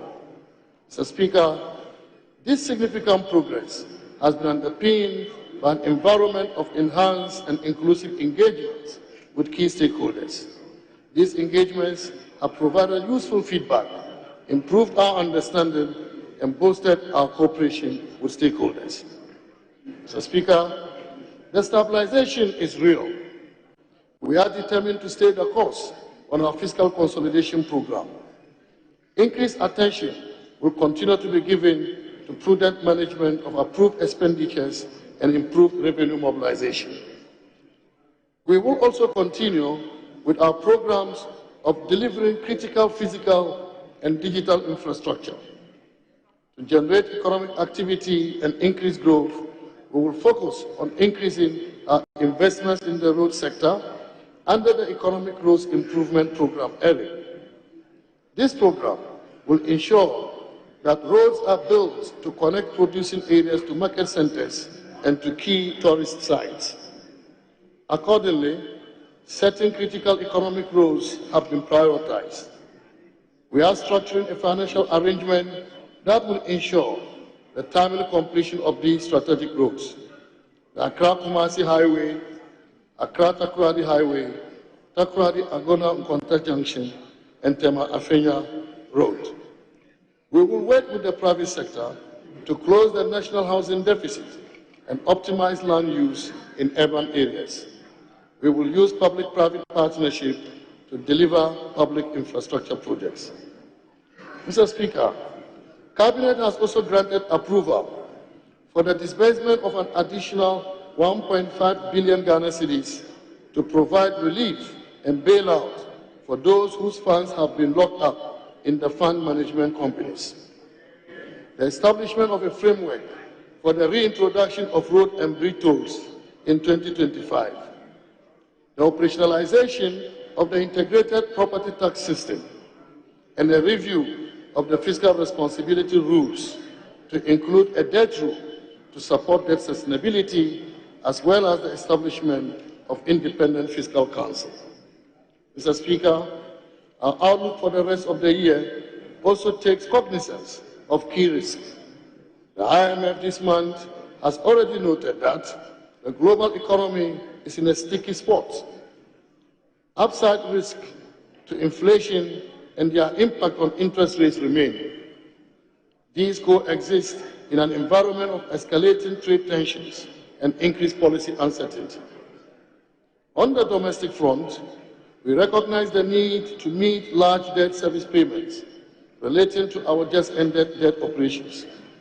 We will continue to review the performance of key SOEs and engage stakeholders to decisively mitigate their risk. Despite these significant risks, this mid-year fiscal policy review reassesses government's commitment to pursue growth in a context of fiscal consolidation and debt sustainability. Mr. Speaker, the developments in key operations for the economy, as at mid-year, have prompted shifts in some of the assumptions that underpin the 2024 budget, presented in November 2023. There have been changes in amortization, interest costs due to the external debt operations, and disbursement forecasts for externally funded projects. In this regard, we will remain within the appropriation for 2024. Accordingly, Mr. Speaker, we are not seeking supplementary funds in this mid-year review. We are determined to be more efficient, strategic, and intentional to enrich and entrench fiscal consolidation and strongly promote growth. Mr. Speaker, in today's presentation of the mid-year policy review of government, I'll provide updates on the following key areas: an update on the macro and fiscal performance for the year 2023, a review of the implementation of the 2024 budget for the first half of the year, the current economic developments and outlook, progress made on the implementation of key government policies, particularly of the IMF-supported PCPEG, the status of Ghana's debt restructuring program, efforts at pursuing growth and development within a stable macroeconomic environment, and the status of implementation of government programs, among others. Mr. Speaker, global growth projections indicate a moderation from 3.5% in 2022 to 3.3% in 2023. This trend is expected to vary slightly into 2024, with a growth of 3.2% and 3.3% in 2025, according to the July 2024 update of the World Economic Outlook. The forecast for sub-Saharan Africa point to an uptick from 3.4% in 2023 to 3.7% and 4.1% in 2024 and 2025, respectively. This growth trajectory is supported by the reversal of earlier anticipated weather-related shocks and ongoing improvements in supply conditions. Mr. Speaker, global headline inflation is expected to decline from 6.7% in 2023 to 5.9% in 2024, and further to 4.4% in 2025. This is according to the World Economic Outlook update for July 2024. In the sub-Saharan Africa region, headline inflation is projected to decrease to 6% in 2024 from 10% in 2023. However, about one-third of the region's countries continue to experience double-digit headline inflation, largely influenced by the pass-through impacts of significant currency depreciations. Mr. Speaker, gold prices have reached record highs, rising by 8% annually due to safe haven flows and robust central bank buying. Prices are expected to increase moderately to $2,100 per ounce throughout 2024. Mr. Speaker, when we presented the 2024 budget to this August House last November, we shared our progress in terms of the macroeconomic performance for the first 3 quarters of 2023. Today, with the full year data at our disposal, I present a more comprehensive update on the performance of the domestic economy in 2023 and the first half of 2024. Mr. Speaker, the year 2023 was characterized by improved macroeconomic stability, resilience, and gradual recovery. Despite the persistent global headwinds stemming from the aftermath of the COVID-19 pandemic and the Russia-Ukraine conflict, we observed some encouraging developments. We witnessed a gradual shift towards economic stabilization, with most key macroeconomic indicators showing signs of improvement, including growth, proving to be more resilient and robust than initially programmed. Mr. Speaker, provisional 2023 GDP statistics published by the Ghana Statistical Service in April 2024 indicate that growth of the economy in 2023 was more resilient than projected. The economy expanded by 2.9% against a target of 1.5%, whilst non-oil GDP grew by 3.3%. In the first quarter of 2024, growth was 4.7%, the highest growth recorded since the second quarter of 2022. This growth largely reflected an expansion in the industry sector, which recorded a growth of 6.8%. Mr. Speaker, headline inflation decelerated significantly to 23.2% as at end December 2023, representing 31.4 percentage points reduction from the peak of 54.6% recorded in December 2022. In June 2024, headline inflation declined to 22.8%. The decline in price pressures was broadly driven by tight monetary policy stance, ongoing fiscal consolidation of government, and low volatility of transport fares due to stable crude oil prices. Mr. Speaker, in 2023, interest rates broadly showed downward trends at the shorter end of the yield curve, whilst rates at the longer-dated segment of the market remained stable. The 91-day and 182-day Treasury bill rates decreased to 29.4% and 31.7% in December 2023, and further down to 24.9% and 24.6% in June 2024, coming down from 35.5% and 36.2% recorded in December 2022. Mr. Speaker, the banking sector rebounded in 2023 with an improved balance sheet performance in December 2023 on the back of increased liquidity flows from deposits and shareholders' funds. Total assets increased by 29.7% to 274.9 billion Ghana cedis as at end December 2023. Total investment also increased by 47.5% to 100.2 billion Ghana cedis, driven by the bank's reallocated portfolios towards short-term investment in response to the increase in short-term money market rates. Mr. Speaker, developments in Ghana's external sector in 2023 was marked by a general reduction in external payments, resulting in a current account surplus and reduced capital and financial account outflow. Consequently, the overall balance of payment recorded a surplus of $461.6 million. The current account improved to a surplus of $1.41 billion, driven by a strong growth in remittances as the reforms in the fintech ecosystem started to yield positive results. Mr. Speaker, for the first half of 2024, the trade balance recorded a provisional surplus of $1.81 billion, higher than the outturn of $1.6 billion recorded in the corresponding period of 2023. This was the result of a larger increase in exports, which outweighed the increase in imports. The improved trade surplus, together with an even stronger growth in remittances and the lingering reduction in income payments due to the debt standstill, resulted in larger current account surplus of $1.28 billion, and this is 1.5% of GDP. This is recorded in the first half of 2024.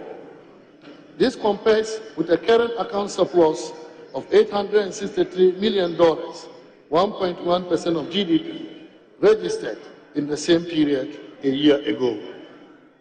Mr. Speaker, gross international reserves stood at $5.9 billion, equivalent to 2.7 months of import cover for goods and services at the end of December 2023. Our reserves further increased to $6.9 billion, equivalent to 3.1 months of import cover at the end of June this year. Mr. Speaker, the Ghana cedi experienced a relatively moderate depreciation against major international currencies in 2023 compared to the previous year. Cumulatively, the Ghana cedi depreciated by 27.8%, 31.9%, and 30.3% against the US dollar, the pound sterling, and the euro, respectively, in 2023. In the first half of 2024, the cedi depreciated by 18.6%, 17.9%, and 16% against the US dollar, the pound sterling, and the euro, respectively.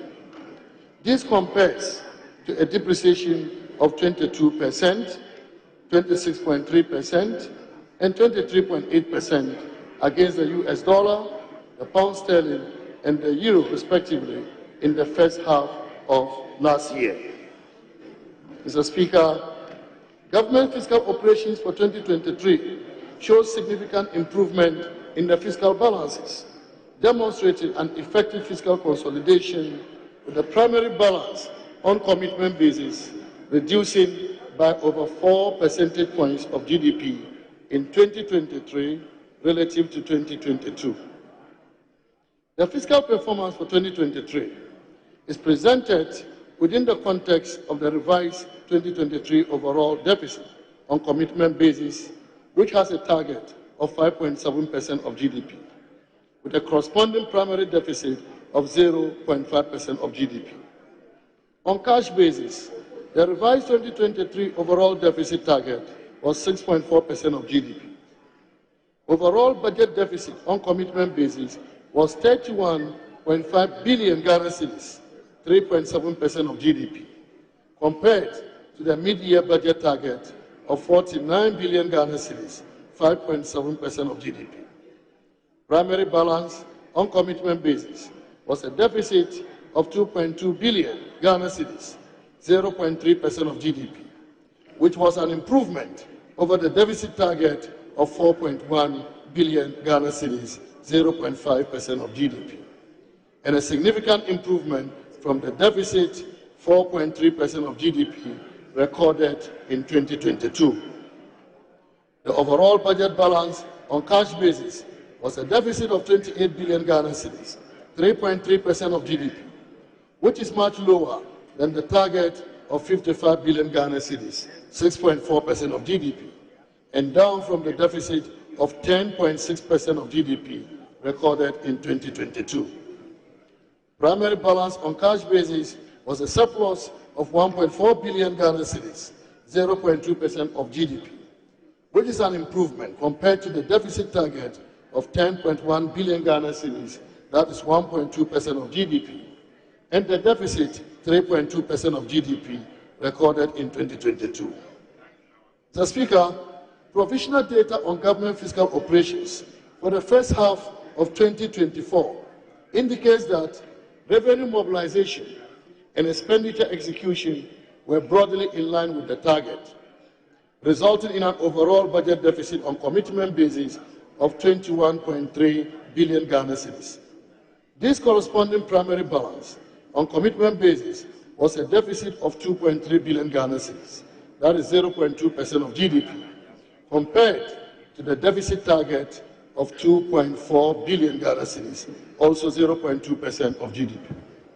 Mr. Speaker, the overall cash budget deficit was 36.1 billion Ghana cedis, 3.4% of GDP, compared with the deficit target of 35.2 billion Ghana cedis, 3.3% of GDP.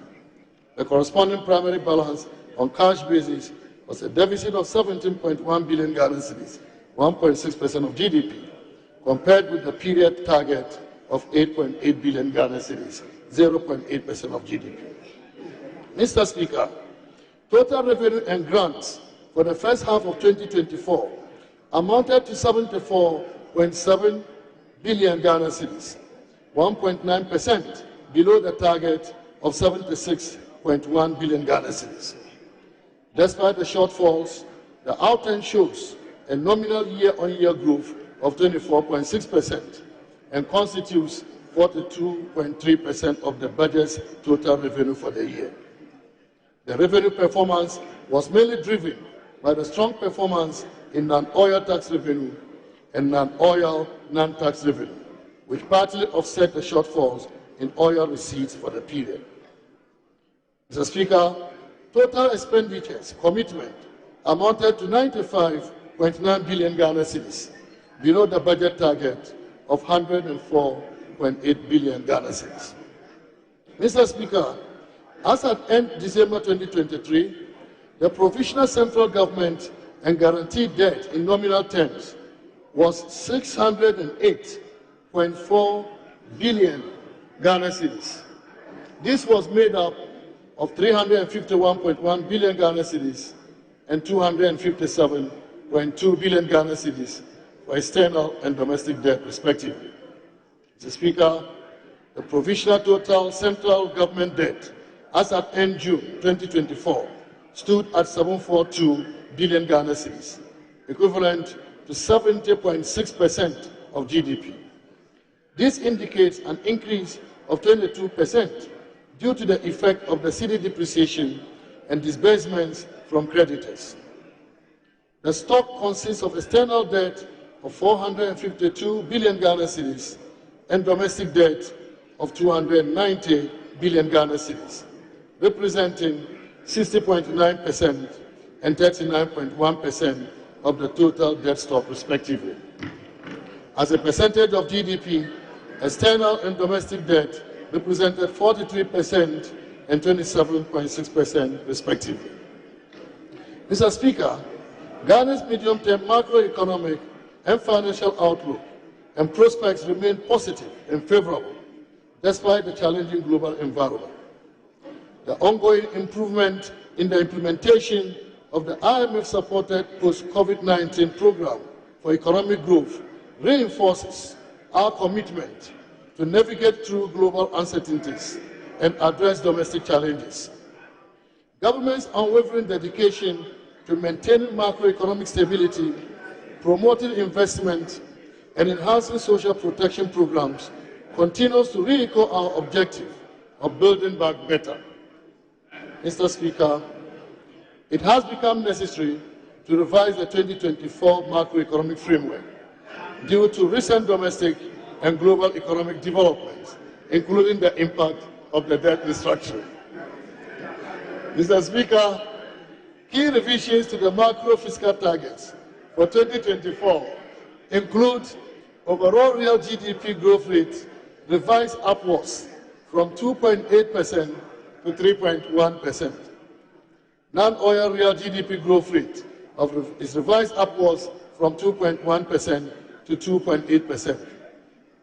Growth in GDP deflator scaled down from 20.2% to 17.5%. Nominal overall GDP has been revised from 1.050 billion Ghana cedis, that is 1 trillion Ghana cedis to 1,020 billion Ghana cedis. Non-oil GDP has been revised from 979 billion Ghana cedis to 977 billion Ghana cedis. End period head inflation remains unchanged at 15%. Primary balance on commitment basis is maintained at a surplus of 0.5%. And gross international reserves, including oil funds and incumbent or pledged assets, to cover no less than 3 months of imports. Mr. Speaker, accounting for these developments, the revision of the 2024 fiscal framework indicates that the primary balance on commitment basis remains unchanged at the targeted surplus of 0.5% of GDP, in line with the IMF-supported PCPEC objectives. Mr. Speaker, total revenue and grants have been revised upwards by 0.5% to 177.2 billion Ghana cedis in 2024, from the 2024 budget target of 176.4 billion Ghana cedis.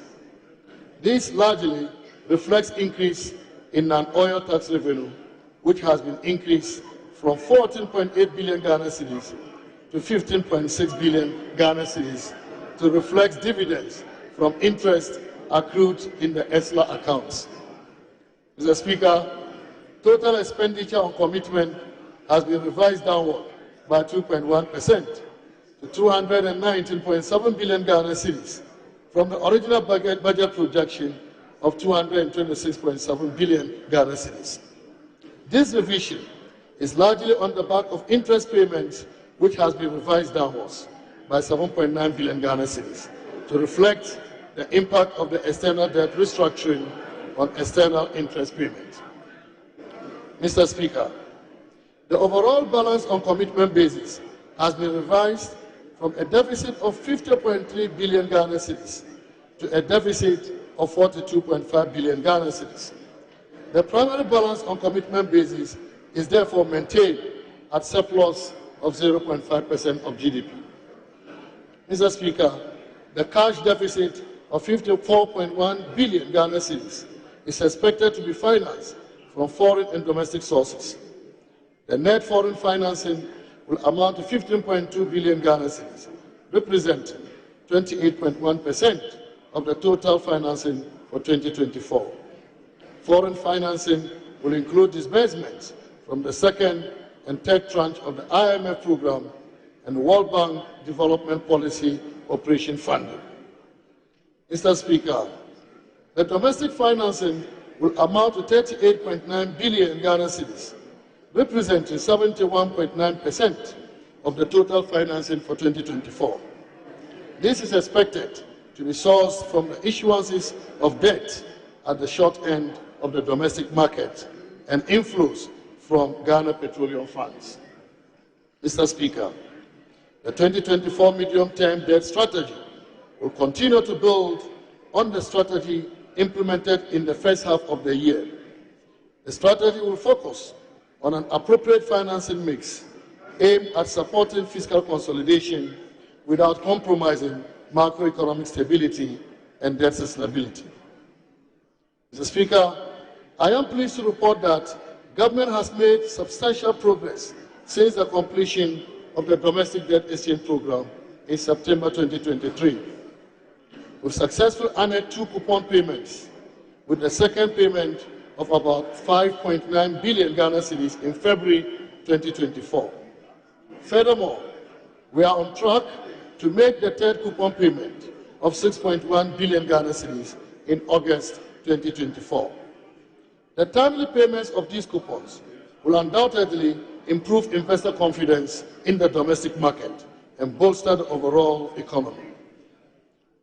After an 8-month period of negotiations, Mr. Speaker, government and the Official Creditor Committee for Ghana reached an agreement in principle on the 12th January 2024, outlining the broad parameters for the restructuring of official bilateral debt.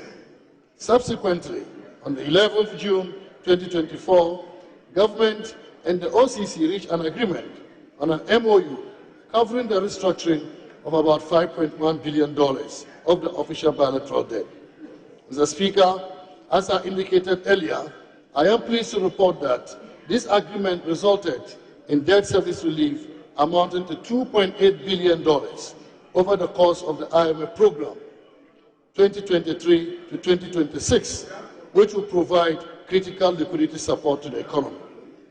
Mr. Speaker, the MOU will serve as the guiding document for amending individual country claims against Ghana.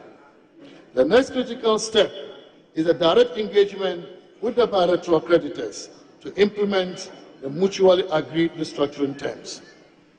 Mr. Speaker, government is committed to securing debt treatment from all other external creditors, consistent with the comparability of treatment principle enshrined in the G20 Common Framework. We are pleased to announce that on the 24th June 2024, government reached an agreement in principle with the Eurobond holders to restructure approximately $13.1 billion of outstanding Eurobonds. Additionally, it reduces the nominal value of the outstanding Eurobonds by $4.7 billion and provides debt service relief of about $4.4 billion during the program period. Mr. Speaker, the debt restructuring will result in reducing the present value of our public debt to 55% by 2028, as embedded in the IMF-supported program. Mr. Speaker, the government of Ghana remains committed to engaging in good faith negotiations with other commercial external creditors, comprising primarily private banks and suppliers or contractors that have provided commercial loan facilities.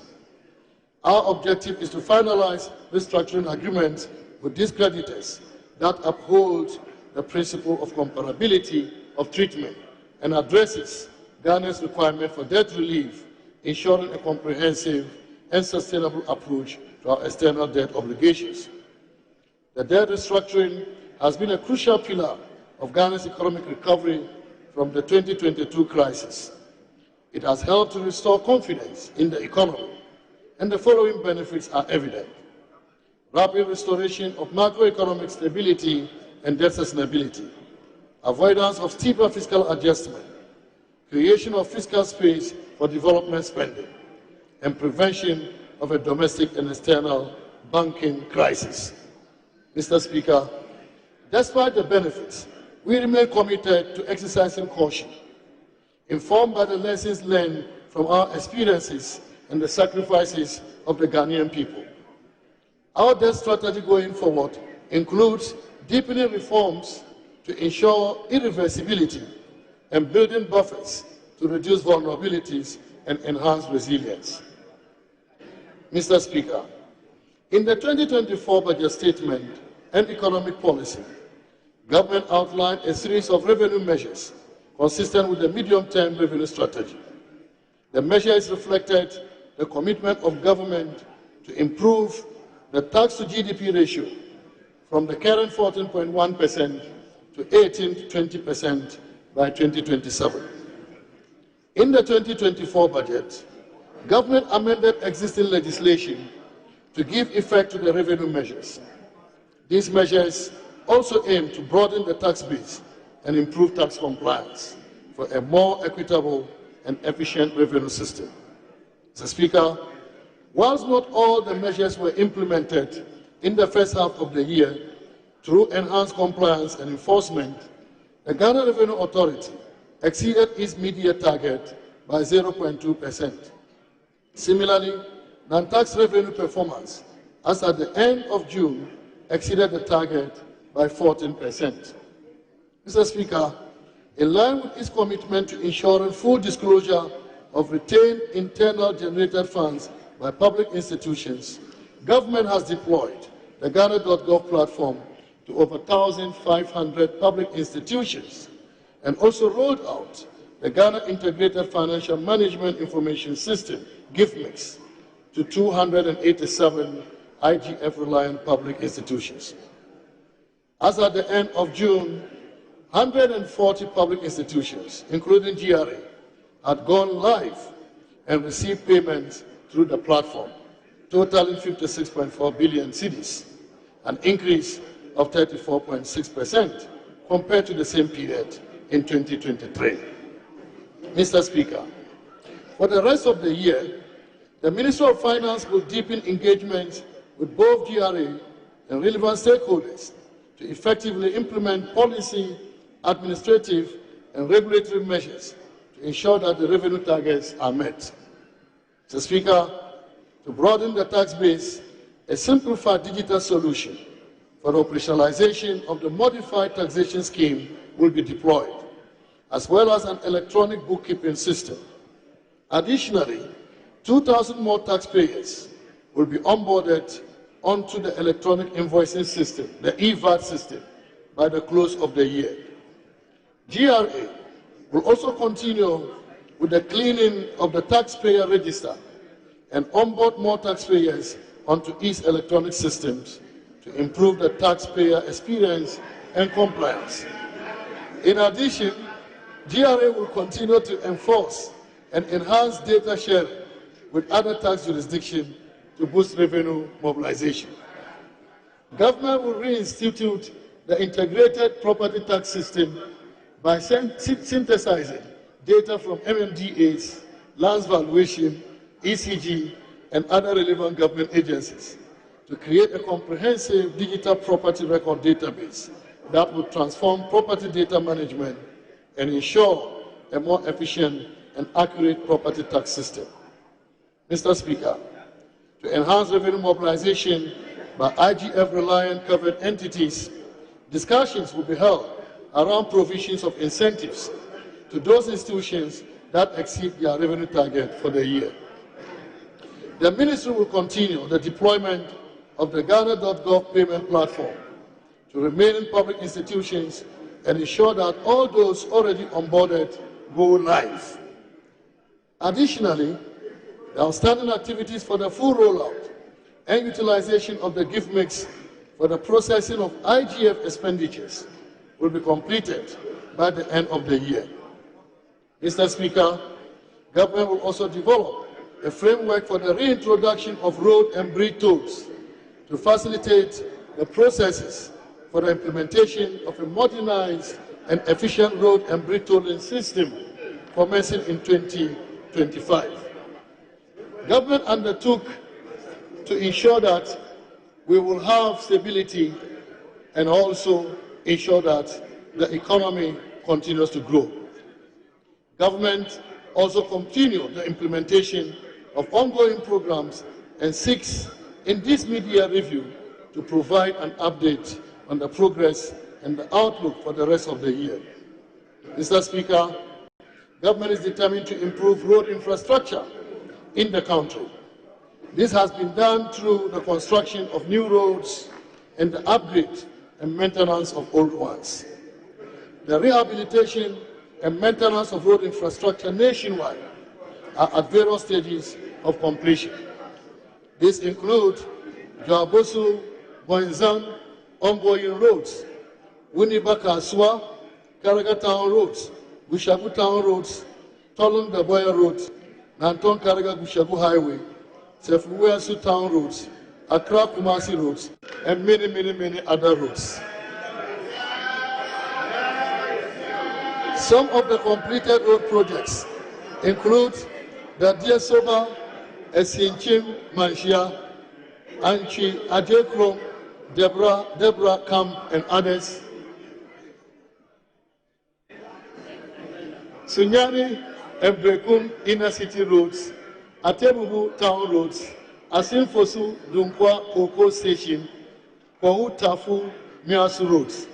Mr. Speaker, in addition, the following major roads are at various stages of completion: the rehabilitation of the Tamale-Tatali Road, Phase 2 of the Tema Motorway Roundabout, construction of the flyover over the Accra-Tema Motorway from the Flower Point Roundabout on the Spintex Road to East Legon, construction of the Phase 2 works under the Swami Interchange, dualization of Nsawam Ofanko Road, works on the Aguna Nkwanta Takwa Road, works on the Domi-Kitasi Road, and Phase 2 of Obichibi-Lamte Interchange and ancillary works.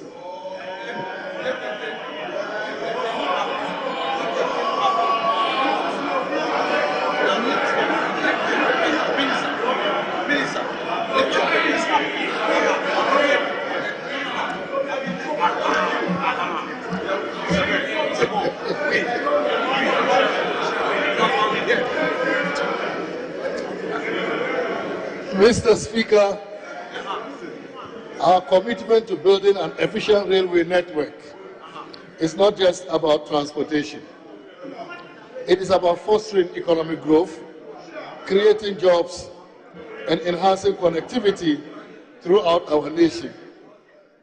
The Nsawam-Accra Tema railway line is completed and in use. The construction of the iconic Tema to Mpakadam railway line is 99% complete and is expected to be fully completed this year. The construction of the Kodokrom-Manso section is expected to be completed before the end of 2024. The Manso-Hanri Valley, which includes the extension of the line into the Takoradi port, is expected to be completed by May 2026.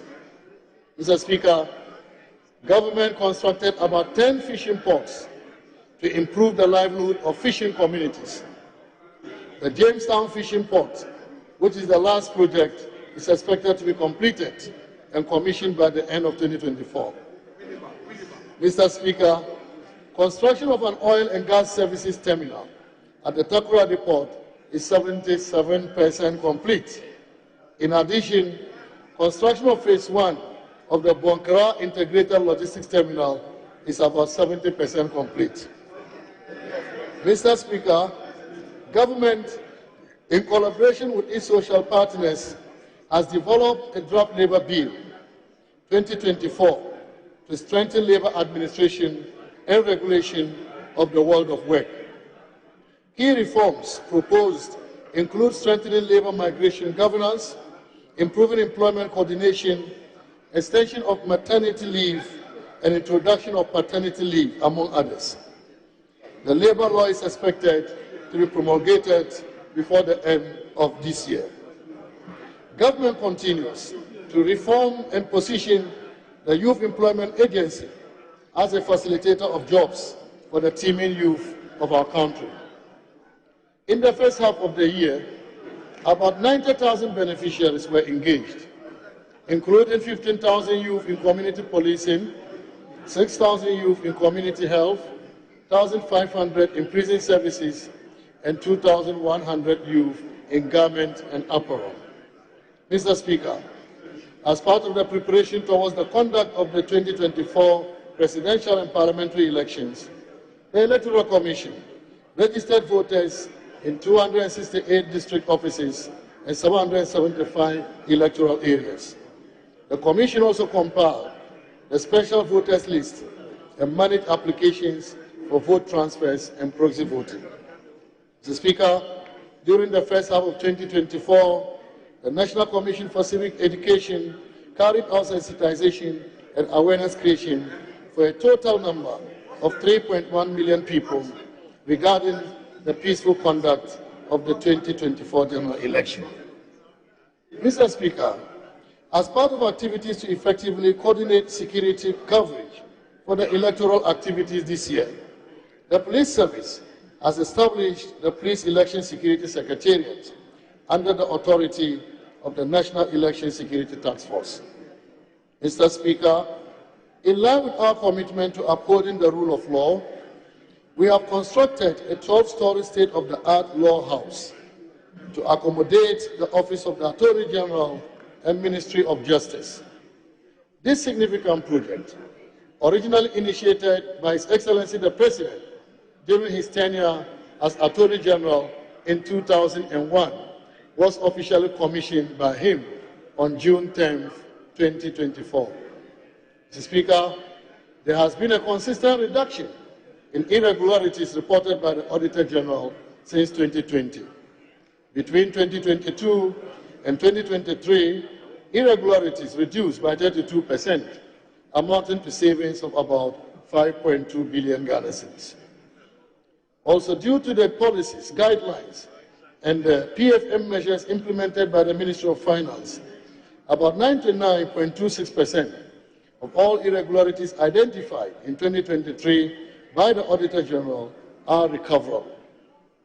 The Ministry of Finance is working with the Internal Audit Agency, internal audit units, and audit committees to recover these amounts. Mr. Speaker, this economy has been anchored on the entrepreneurial spirit of our SMEs over the decades. They employ 80% of our people and contribute about 70% to GDP. However, SMEs continue to have challenges regarding access to finance, widening skills gaps, limited access to technology and digital infrastructure, and regulatory constraints as well.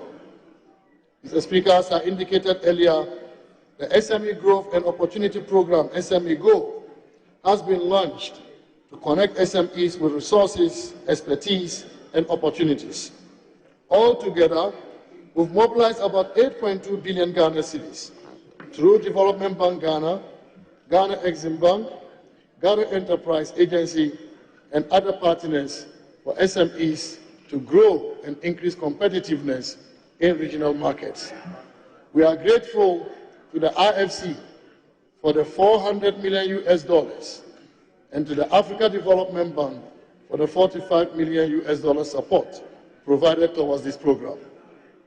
We will also continue our collaboration with key institutions such as the Ministry of Trade and Industry, the Ghana Commodity Exchange, the Venture Capital Trust Fund, GESAL, NEP, MASLOC, and YEA to support the SME ecosystem in this new era of SME development. Mr. Speaker, we prioritize the agricultural sector due to its far-reaching impact on the economy and livelihoods. To improve our food security, we are implementing the Enhanced Planting for Food and Jobs Phase 2. Through this program, we introduced the input credit system and adopted technology-driven platforms, enabling farmers and value chain actors to operate transparently and efficiently. Mr. Speaker, to support the private sector in enhancing fish and aquaculture production, we've scaled up the supply of premix fuel since January 2024. Additionally, we are also partnering with private enterprises and are providing employment to about 10,000 people to expand and venture further into aquaculture. Mr. Speaker, government has remained focused on expanding the economic enclave projects under the Ghana Cares program. We secured 50,000 acres of land to ensure security of tenure and de-risk agricultural investments, thereby attracting private sector involvement in the cultivation of rice, maize, soya, poultry, grains, vegetables, and animal husbandry.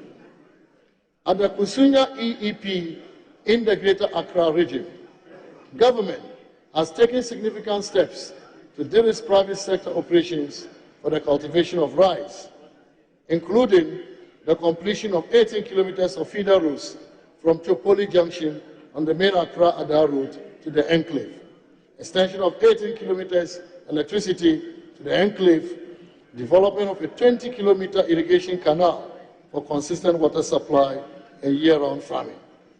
Additionally, we have trained about 500 youths on agricultural entrepreneurship through a $6.1 million partnership with the MasterCard Foundation. These investments have Honorable Minister, may you just have a short break? I will suspend. Thank you, Mr. Speaker. Sitting for 5 minutes. Take your breath, and now ease up and come back in 5 minutes. Sitting is suspended for 5 minutes.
everyone, remember this face, right?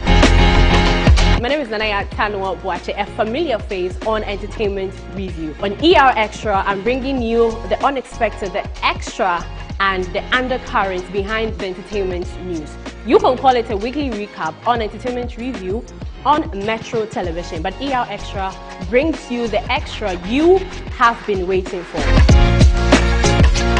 What part of the interview or news from Entertainment Review do you need clarity on? What did you make of the whole interview? I'll bring you the recap, the highlights, and the unanswered questions on Entertainment Extra. Let's interact on ER Extra every Saturday on Metro TV's social handle. Facebook, Twitter, Instagram. Follow us on ER Extra. Let's interact.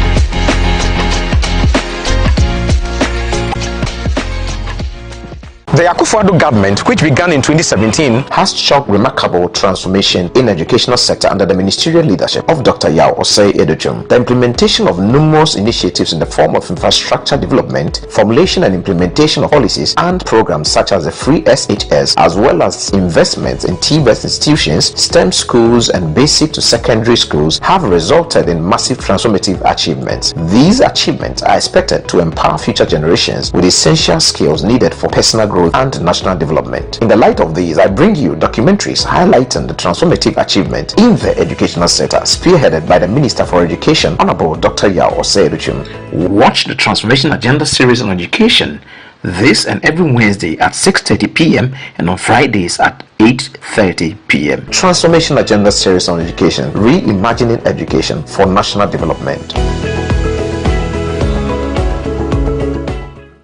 In today's interconnected and interdependent world, nations and international businesses are increasingly appreciating the need to foster greater trade relations. Get the inside views, vital information, trends and analysis on emerging trade giants in Ghana and beyond. International Trade Focus, the global television trade showcase, transcending barriers in creativity and innovation. International Trade Focus has been developed to serve as your reliable platform for international business connections and trade events. Join me, Anna Spio, as I bring you a whole menu of international trade activities. International Trade Focus, your timely business hub. International Trade Focus is brought to you by GOL, ADB, Pediastic Valley Resorts and Public Elegance.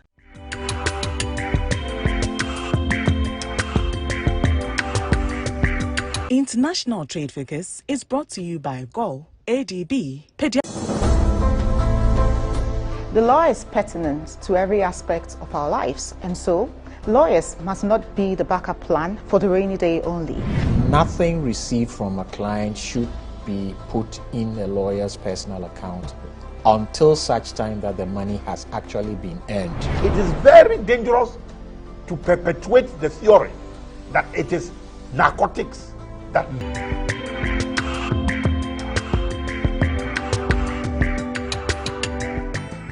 they don't have any sense of vision, all right? It's just all about them. We live in a society where politics tends to permeate everything. Is there not a need to empower the individuals? After insightful previous seasons, the new season of your favorite leadership education TV program, Leadership 360, starts soon with more insights on effective leadership, sustainable development, strategies, and change management. Join Dr. Abe and his guests every Thursday at 2 p.m. for the interactive Leadership 360 conversation, laced with your questions and contributions. Live on Metro TV, Facebook, and VOL online radio. Make a date with us as we continue to learn and relearn to accelerate the sustainable development of our communities, organizations, country, and continent at large. Be our guest.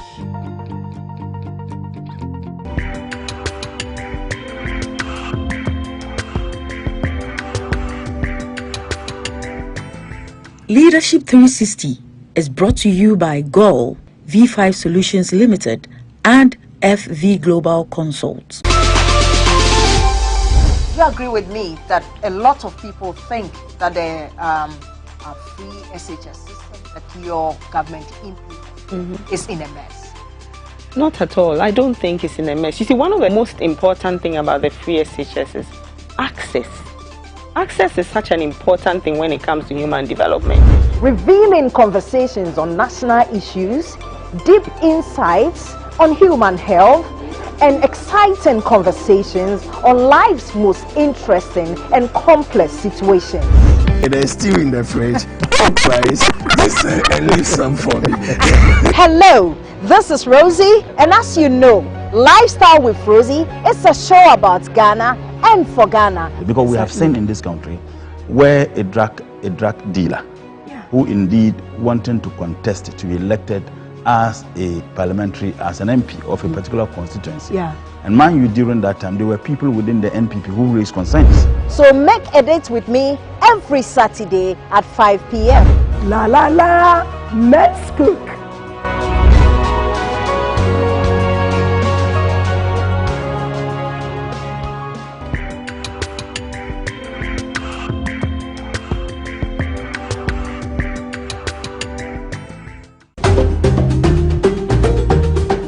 Hello food lovers, join me every week as we embark on a flavor-filled adventure with special guests from different African countries. Today I'm bringing the taste of Egypt to your kitchen. Without the garlic we cannot No, nobody can eat this one. I bet you're eating this alone. Hello, prepare your taste buds. I'm taking you to Guinea. I brought you fur de manioc. Fur de manioc.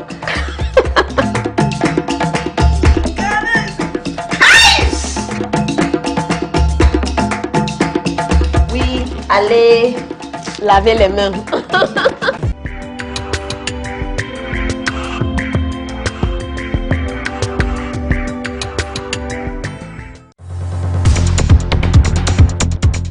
More than 80% of global trade is carried by sea. Most of the products we consume daily travel through ports, making them a key link in the global supply chain. The Ghana Ports and Harbours Authority is committed to ensuring the enhancement, resilience and sustainability of port infrastructure and maritime trade. Get to know which vessel is bringing your goods, how much duty you are required to pay and how quickly you can clear your goods from the ports of Ghana. We ask the relevant questions and elicit responses from the appropriate authorities. We interact with you via our social media platforms and put your queries across to the expert. Iron Port shows this and every Sunday live on Measure TV at 5:30 p.m. Iron Port is proudly brought to you by and powered by the Ghana Ports and Harbours Authority. Iron Port, transparency in doing business and building nation.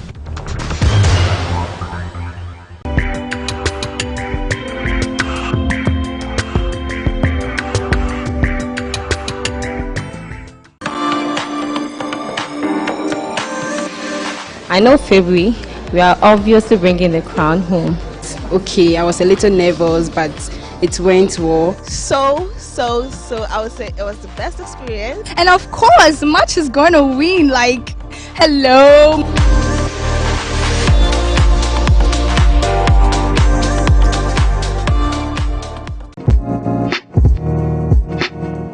IG Live Metro TV is coming with the gist. Yes, my name is Helen K, and I'll be coming to you live on from Tripoli Junction on the main Accra-Ada road to the enclave.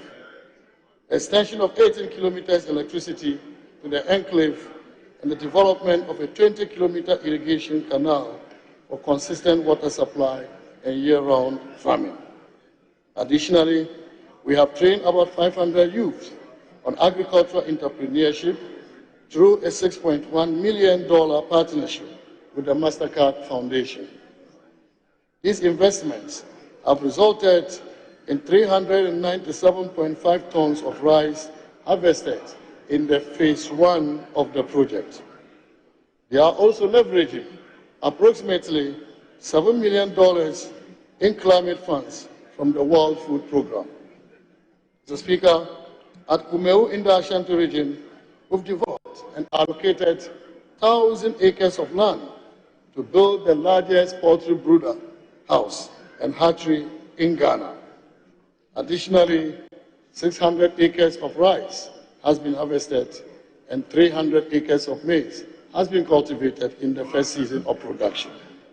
Mr. Speaker, at Banda in the Otu region, 950 acres of land has been cleared and 40 kilometers of access road has been constructed to the farm. 2 private sector actors are ready to start cultivation of yam, potato, and maize. Mr. Speaker, government will operationalize 2 new enclaves in Sunsong in the northern region and Yagaba in the northeast region. Mr. Speaker, to strengthen the digital skills for our youth under the Ghana Cares program, a digital youth skills hub is being constructed on a 5-acre plot at the University of Ghana. Phase 1 of the project is on course for completion by the end of the year. Mr. Speaker, under the trade and industry sector, we are committed to providing targeted support to the pharmaceutical, textiles, and garments, as well as the automotive industries. Our efforts aim to attract new investments, expand job creation, and enhance value addition. Under our 1D1F flagship initiative, we've supported 321 factories across 142 districts nationwide, creating jobs for about 170,000 Ghanaians. Mr. Speaker, guided by the Strategic Anchor Industries Framework, 13 vehicle assembly plants has been established and 4,700 vehicles produced locally. We aim to penetrate the sub-regional market through the Africa Continental Free Trade Area Framework and pursue local assembly of electric vehicles in line with our electric vehicle policy. Mr. Speaker, Ghana is being positioned as an internationally competitive tourism destination. Tourist arrivals have increased from about 500,000 in 2023 to almost 600,000 in the first half of 2024. This is an increase in several hundreds of thousands of tourists. And this has led to receipts of about $1.8 billion compared to $1.5 billion over the same period last year. To complement this progress, we've enhanced tourism infrastructure, marketing, supply chain links through the redevelopment of key tourist sites such as Eburi Gardens, Ya Asantua Mausoleum, the Museum at Ejisu, and the Pikoro Slave Camp. Mr. Speaker, we have made significant progress in enhancing sports infrastructure, talent development, and ensuring that our athletes have the resources they need to excel. Ghana successfully hosted the 13th African Games from the 4th to the 23rd March 2024 in Accra at the new International Standard Multi-Complex Sports Facility at Boteman and the newly commissioned University of Ghana Sports Stadium. We placed 6th in the medals table with a total of 69 medals, 19 gold, 29 silver, and 21 bronze. This is Ghana's best performance at an international multi-sport event so far. Mr. Speaker, the Black Challenge of Ghana also participated and won the trophy in the 2024 African Amputee Football Cup of Nations tournament, hosted and organized in Egypt. This win secured the team a spot at the 2026 Amputee World Cup tournament. Mr. Speaker, government continued to implement various social intervention programs to protect the poor and the vulnerable, to alleviate poverty and improve the country's human development indices. Speaker, there is empirical evidence that education is the great leveler that improves opportunities for any child along the social stratification. As UNICEF has already pointed out, education is a key social and cultural right and plays an important role in reducing poverty and child labor. Furthermore, education promotes democracy, peace, tolerance, development, and economic growth. Convinced about these objectives, government has over the last 8 years prioritized education. This is to ensure that over time, skills will be improved to protect and impact productivity, to grow the economy, and to improve living standards. Mr. Speaker, in 2008, His Excellency the President, then the flag bearer of the New Patriotic Party, announced the policy of free senior high school. And for 8 years, he kept his conviction. On 2nd March 2017, government allocated 400 million Ghana cedis to implement free senior high school. We also indicated that our oil resources will fund the program, as the President believes that every Ghanaian child must benefit from the oil resources of our country. The impact of the program is evident. To date, a total of over 9.9 billion Ghana cedis has been spent on the program, and a cumulative total of 5.7 million young people have benefited from this initiative, many of whom may not have had this opportunity. Mr. Speaker, to complement this effort, we provided facilities under TVET to empower our young people with employable skills, with 168,000 students enrolled in the 2023-2024 year. Additionally, we are constructing 10 STEM schools and 10 STEM centers across the country. We are also building the first 2 STEM colleges of education in Karga in the northern region and Tepa in the Ashanti region. We have distributed 900,000 tablets for secondary school students. Quality education has been given considerable focus, Mr. Speaker, because the performance of the students at WAXI in 2023 is also the best since 2015. Mr. Speaker, to ease the financial burden on parents and guardians of public basic school pupils, government disbursed about 38 million Ghana cedis as capitation grant for the first half of 2024 to ensure schools have adequate resources to provide quality education. Additionally, funds have been released for the payment of feeding grants to all public schools, public special schools, institutions for the handicapped for the 2024 academic year, thereby further supporting the vulnerable students in our country. Mr. Speaker, it is worth noting that the capitation grant has increased from 5 Ghana cedis in 2016 to 15 Ghana cedis in 2024. Mr. Speaker, the Ghana School Feeding Program commenced in 2006-2007 with 1,950 beneficiaries. Over the years, there has been considerable growth of the program, from 1.6 million beneficiaries in 2016 to over 3.8 million beneficiaries in 2023, and is currently in the region of 4 million beneficiaries. In 1 year, Mr. Speaker, we have added over 200,000 students. Mr. Speaker, an amount of over 662 million Ghana cedis was paid to caterers as at the end of June 2024. The program continues to provide employment of over 34,000 caterers and cooks, especially women, to generate income to enable them to take care of their families. The program has also created a ready market for local farmers, thereby boosting the local economy. Mr. Speaker, to protect the real value of the benefits for most of our vulnerable households, government has, in the last 2 years, increased the LEAP grant from 64 Ghana cedis in 2022 to 256 Ghana cedis in 2024 per beneficiary, meaning that we have doubled the grant every year for the last 2 years. This measure ensures that the program's outcomes are effectively achieved.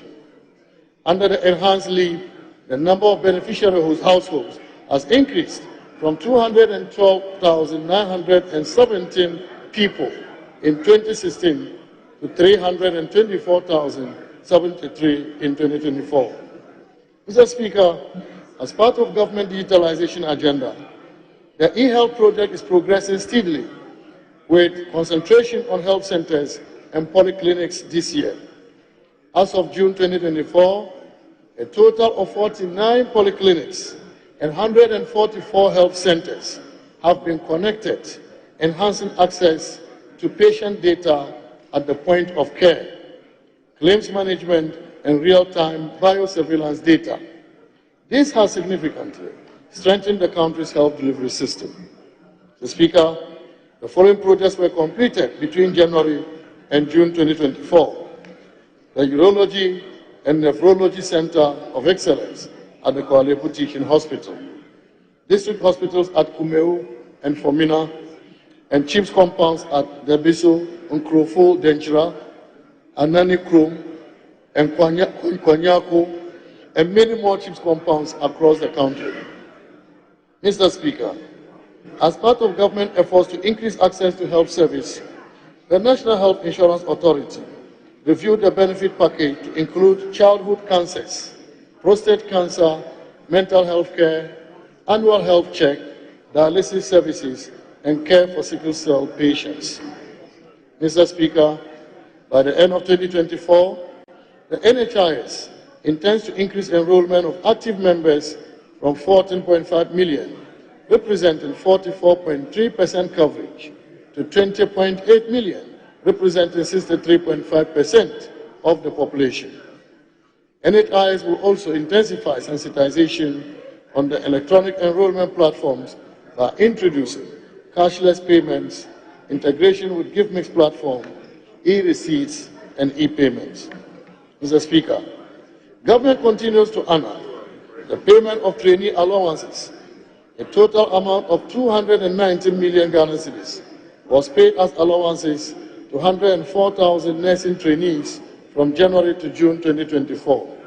Similarly, a total of 260 million Ghana cedis has been released as allowances to 67,000 teacher trainees for the 2023-24 academic year.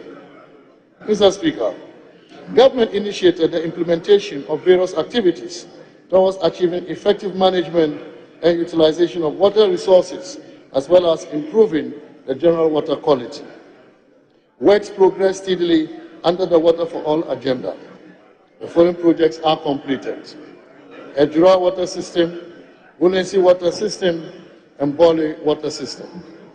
The following are at various stages of completion: Wenchi Water Supply Project, Sekendita Gradi Water Supply Project, Keta Water Supply Project, Yendi Water Supply, Tamari Water Supply, Damongo Water Supply, Sunyari Water Supply, and Techiman Water Supply Project.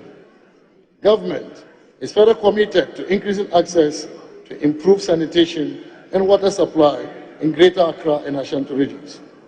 A total of about 40,000 and 24,000 household sanitation facilities were provided in the Greater Accra metropolitan area and the Greater Kumasi metropolitan area, respectively, benefiting over 400,000 people. Mr. Speaker, our people are burdened with long commutes and mountain stress due to the lack of decent and conveniently located housing. Government, in partnership with private developers and the banks, is looking at building high-rise, reasonable price accommodations within the cities of Accra and Kumasi, and in future extend to other big cities. In the coming weeks, the Minister for Works and Housing will present the full housing reform package in the private sector at ISCOM. Speaker, government during the first half of the year continued to implement the National Rental Assistance Scheme, which has benefited 2,074 individuals to date. Mr. Speaker, under the National Food Flood Control Program, over 1,000 kilometers of drains have been newly constructed, rechanneled, and maintained nationwide to reduce the impact of the perennial devastating floods. In addition, preparatory activities towards the construction of houses for households affected by the controlled spillage of the Akosombo Dam were completed following extensive engagement with stakeholders. Mr. President, Mr. Speaker, I'm coming to conclusion. Mr. Speaker, we stand at the midpoint of 2024 with a strong economic performance and a brighter future. This mid-year fiscal policy review confirms our unwavering commitment to fiscal consolidation, economic growth, and protecting the vulnerable in our nation. Today, I've outlined the remarkable progress we've made in fiscal consolidation. Our economy is rebounding, evidenced by the stability we have demonstrated. Our progress enables us to be confident about the future. This is the result of effective implementation of the policies and programs outlined in the 2024 budget. Together, Mr. Speaker, we have successfully navigated challenges in the last 7 months. We continue to stay the course and achieve successes with the IMF ECF program. We have concluded the external debt restructuring with the OCC, Eurobond holders, and key energy sector IPPs. We have kept our promise to DDEP bondholders with coupon payments. We've invested in our infrastructure, our people, and our future. And we've seized this opportunity to commence reforms in public financial management, financial sector, and state-owned enterprises. More importantly, we are rebuilding trust, we are regaining policy credibility, restoring confidence in the economy, and raising hope for our businesses and families. We are proving that quick recovery is possible. We are proving that growth with fiscal consolidation is possible. Mr. Speaker, this mindset of possibility is critical. That is what transforms individuals, families, and communities, businesses, and nations alike. It has been the same mindset that has guided our actions as a government since 2017. Mr. Speaker, it took a possibility mindset to expand and improve existing strategic social interventions to cater for the vulnerable in our society. That possibility mindset underpinned how we invested in the Ghana School Feeding Program to increase beneficiaries from about 1.6 million people in 2016 to about 3.8 million beneficiaries this year. Increased spending on LEAP from 49 million Ghana cedis in 2016 to 423 million Ghana cedis today to support 350,000 households, compared with 212,000 households in 2016. Increased spending on the NHIS from 1.1 billion Ghana cedis in 2016 to 6.5 billion Ghana cedis in 2024. And through digitalization, we've increased active membership from 10.8 million in 2018 to over 17 million people. We've increased the capitation grant per child from 5 Ghana cedis in 2016 to 15 Ghana cedis in 2024. We've increased the share of the District Assembly Common Fund to persons with disabilities by 50%. We've doubled the number of student loan recipients from 30,000 on average per year to 58,000 per year currently by removing the guarantor policy under the Student Loan Trust Fund. Mr. Speaker, this critical mindset of possibilities was our guide when we introduced the free senior high school program, which has increased total enrollment year on year from about 800,000 in the 2016-2017 academic year to 1.4 million in the 2023-2024 academic year. We introduced the National Rental Assistance Scheme to assist people with rent advance, which has benefited over 2,000 people so far. Introduced a medical drone delivery service and onboarded over 2,700 health facilities. Introduced mobile money interoperability, which has led to Ghana achieving 95% access in financial inclusion. Introduced the Infrastructure for Poverty Eradication program, which delivered 1,609 completed projects in all 275 constituencies. Introduced the Zongo Development Fund and constructed over 200 infrastructure projects in Zongo communities. Introduce the National Entrepreneurship and Innovation Program, NEP, to support over 10,000 beneficiaries. And introduce the paperless system at the ports and digitalize the operations of the DVLA. Introduce the 1G1F initiative to diversify our economy. To date, 321 1G1F projects are at various stages of completion, with 169 fully functional and providing over 170,000 direct and indirect jobs. Introduce the Planting for Food and Jobs to provide critical inputs and improve food security. Instituted the Year of Return and Beyond the Return and the December in Ghana initiative to promote tourism. Created 6 new regions to deepen decentralization and participatory development. Mr. Speaker, that mindset of possibilities has enabled us to keep the lights on, to clear all accumulated BTAs up to 2022, constructing 120 courts with 80 completed and 150 bungalows for the judiciary, restore teacher and nurses training allowances that were cancelled, protect the deposits of 4.6 million Ghanaians by saving the banking system from collapse, absorb examination fees for all students for BEC and WACC examinations, guarantee access to the critical drug for sickle cell patients in Ghana. And this is the first of such initiative in Africa. Network and digitalize the records of all teaching, regional, and district hospitals in Ghana to ensure that referrals are possible without the patient's folder being physically transported. Implement the motor insurance database to enable verification of insurance status on mobile phones. Pass the right to information law. Distribute 20,000 LPG cook stoves and about 430,000 Japa stoves to promote clean cooking.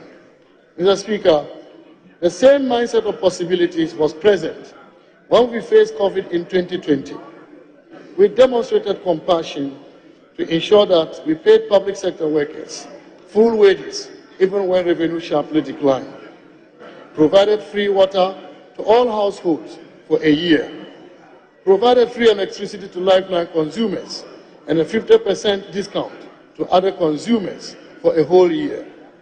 It is important to note that between 2009 and 2016, the average annual increase in end-user electricity tariffs was 50% per year.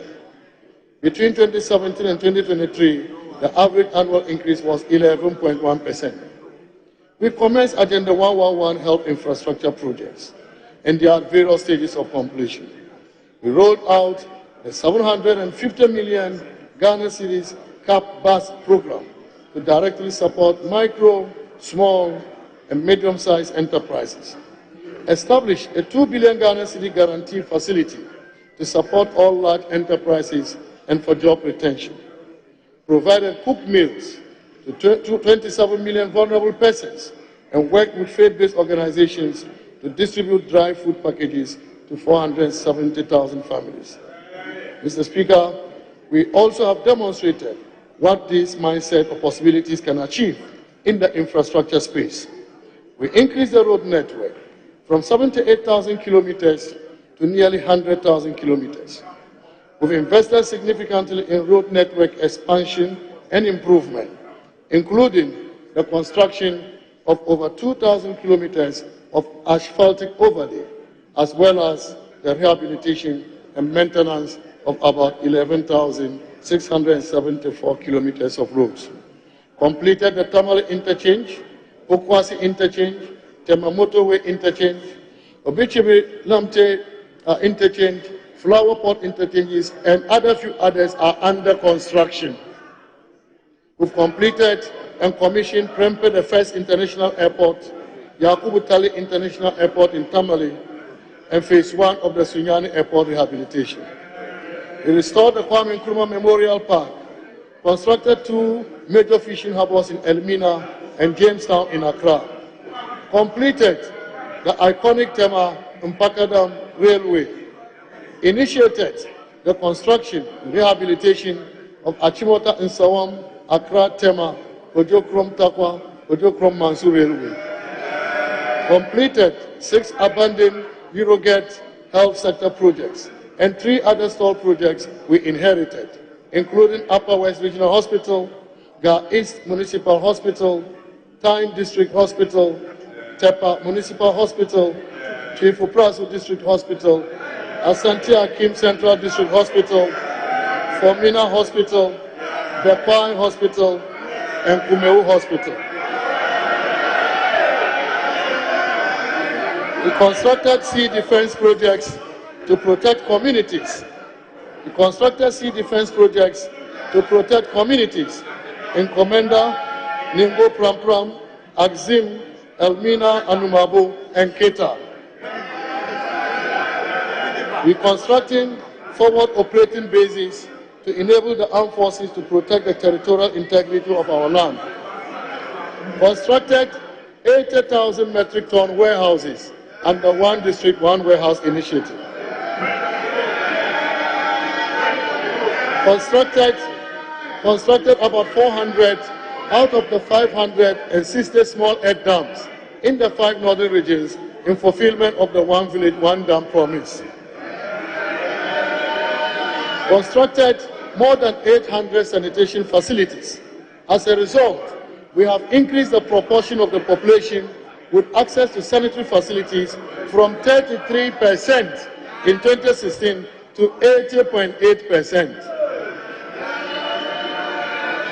This has resulted in a virtual elimination of cholera in Ghana. We completed the University of Ghana Stadium in Legon. We built multi-purpose sports facilities at Botima for the African Games, as well as increased public astroturf in Ghana from 3 in 2016 to over 150 now.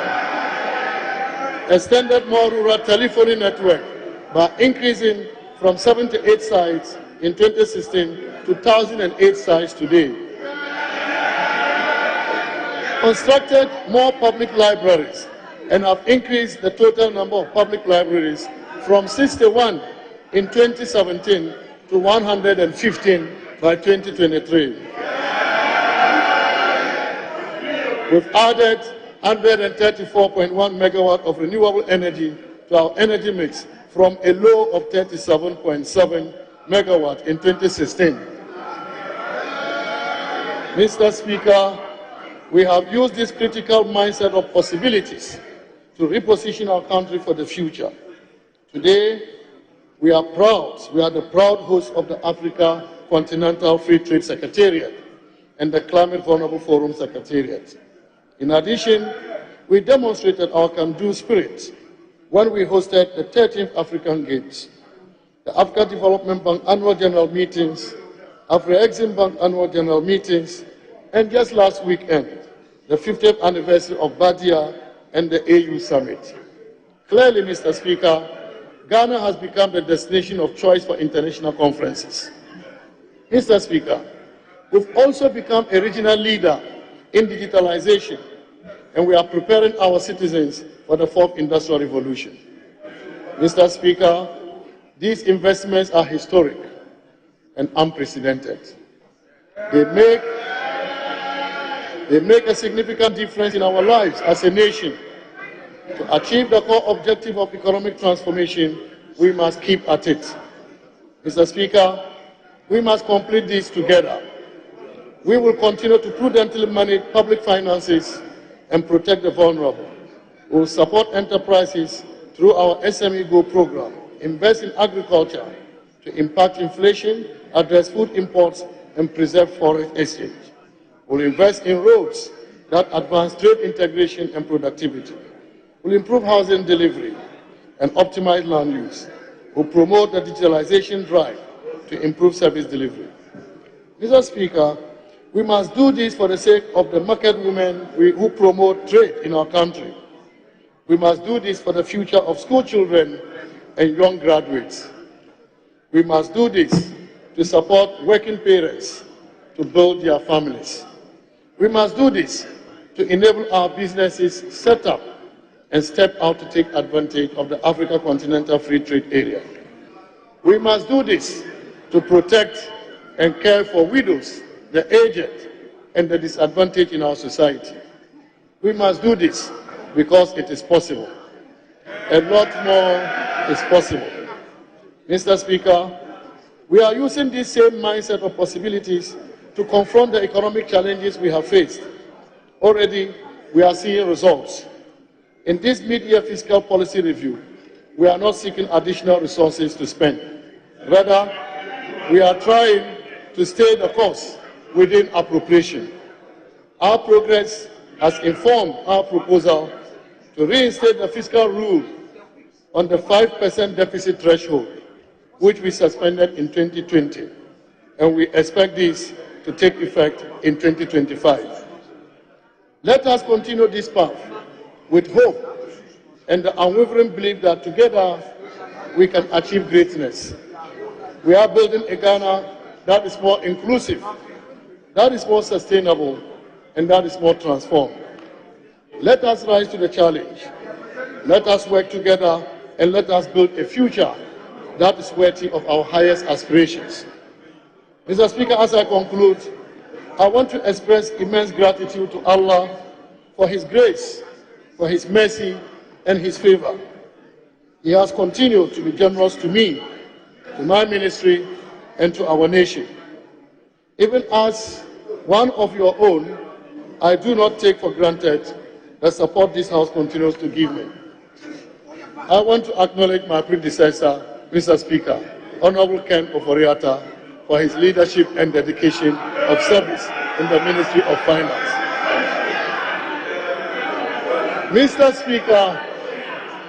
Speaker, this is important. I want to also extend a special appreciation to the good people of Karaga constituency. I know that their overwhelming support has been vital in serving our country and our constituency. Right, Honorable Speaker, let me once again express my sincere appreciation for the opportunity to present the 2024 Mid-Year Fiscal Review to this august House. I thank you very much, Mr. Speaker. I thank you, honorable members of this great House, and may the Almighty Allah bless us all, bless our homeland Ghana, and make us great and strong. Thank you.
Honorable members,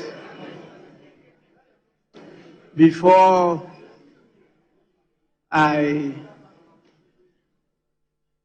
admit comments to the statement that has been made, permit me to acknowledge the presence of more visitors. We have a group by name Abantu for Development, coming from the Ga West constituency. They are led by the group leader, Helen Kwanzaa. They are 15 in number. They are visiting us to see what we do. Luckily, they've seen the presentation of the mid-year budget review. On your behalf, I warmly welcome them to Parliament of Ghana. You are welcome. We also have with us the students from the University of Education, Winneba, properly called Windy Bay. Windy Bay.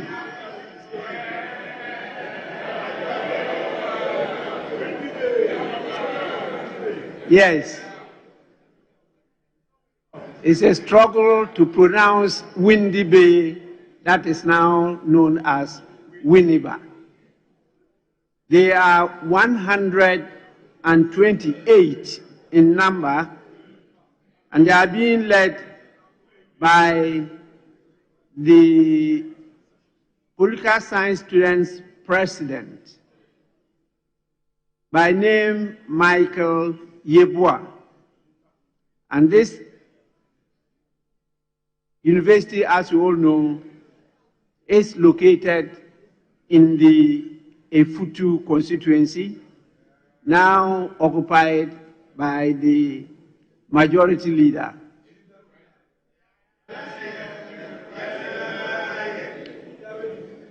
And so this is the handiwork of the majority leader, bringing as many as 128 students from the University of Education. You are warmly welcome to Parliament, and you've witnessed how the Midyear review budget has been presented. It's a statement, and now please kindly resume your seats. We get into the end of the day. A statement has been made, and I want to know the pleasure of the House, whether we will start with the comments today or we'll start tomorrow. If we are starting today, how many to take today and how many tomorrow? Yes, please. Mr. Speaker, thank you for calling upon me to give an indication to the House as to what we intend to do with the statement. Mr. Speaker, first of all, since we have students here, it's important to refer to Order 91.1 and 91.3 of the rules of this House.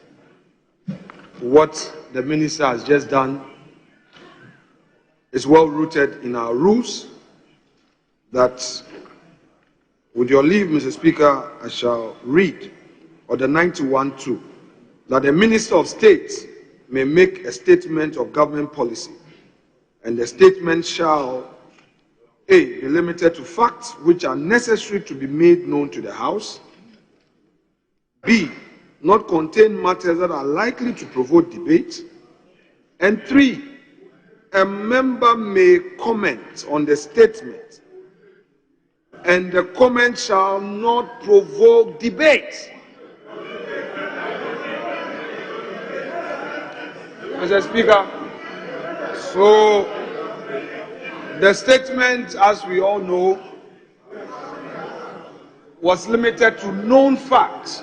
Mr. Speaker, for instance, the Minister has walked us through some major interventions. One, that the school feeding program, which was previously being patronized by 1.6 million Ghanaian children, is now being patronized by 4 million Ghanaian children. In other words, 4 million Ghanaian vulnerable children are benefiting from the school feeding program. Yeah. Mr. Speaker, again, the Minister has simply told us that today, 2024 budget, 6.5 billion has been allocated for the NHIS, as compared to 1.6 billion in 2016 by those who are in opposition today. I mean the John Mahama government.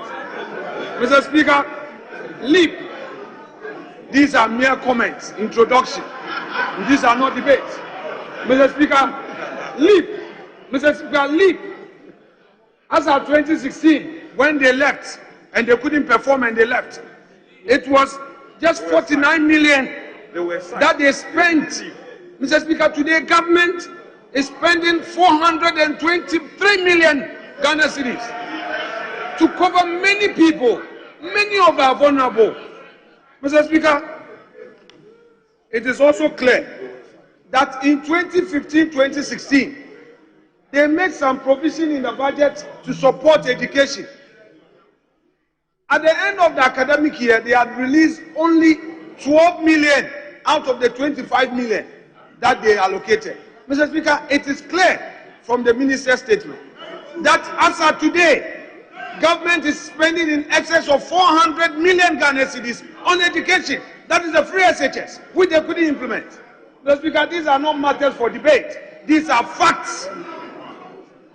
Mr. Speaker, the IMF program, the minister has said it, and Mr. Speaker, nobody had any cause to question the minister when he said, we are on course with the IMF program. We are on course as compared to 2016, when around this time the IMF came and packed off. The program at the time had derailed because our friends who are in opposition today and were in government at the time could not live up to expectation. Mr. Speaker, the minister has told us that the country must be rest assured the economy is in competent hands. The economy is in the hands of those who understand how to bring back an economy. Mr. Speaker, they have nothing to say. And I'm cautioning the minority leader who is likely to get up after me that don't introduce unnecessary debate. Limit yourself to the facts.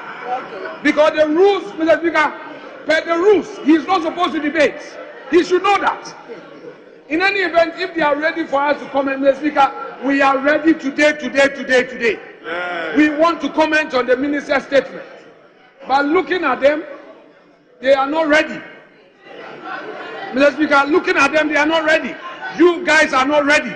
I can see from your faces. You are not ready. Mr. Speaker, they are not ready for the statement, the comment on the statement. Mr. Speaker, they are not ready. They are not ready. So, Mr. Speaker, we know that now they are studying Eastern economy. Yes. They've been to Russia to study how the Russians do their things. We are also here. We are looking at local please, issues. I see the honorable member for Olote Kole on her feet. Is your leader out of order? Thank you, Mr. Speaker, for the opportunity. I believe that it's unfair of the majority leader to assume and point fingers, yes, as the leader of the House, by creating division, by pointing at us and saying we are not ready to debate. You have not spoken to our leadership to inquire as to whether we are ready. So I believe that concluding that this side of the House is not ready, I think is unfair, Mr. Speaker, and he should withdraw that. Thank you.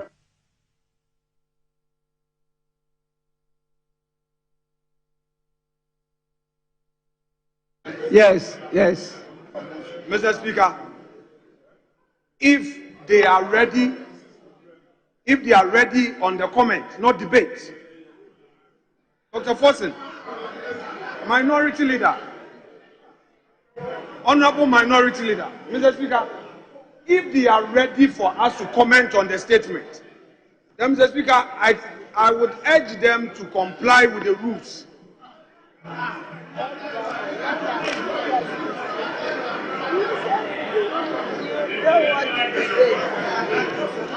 Mr. Speaker, if they want us to proceed, I want them to be guided by the rules of this House. Only comment. Only comment. But in any event, you may want more copies of the statement. You may want more copies of the statement. If you need more copies, we'll give more copies to you, so that you can limit yourself to the statement. Mr. Speaker, having said this, I would want to strongly suggest that we take an adjournment to enable them prepare. I accordingly move that this House be adjourned to tomorrow, 10 o'clock in the forenoon, which time would afford them an opportunity to prepare and come with their comment on this statement, ably delivered by the Minister of Finance. Mr. Speaker, I so move.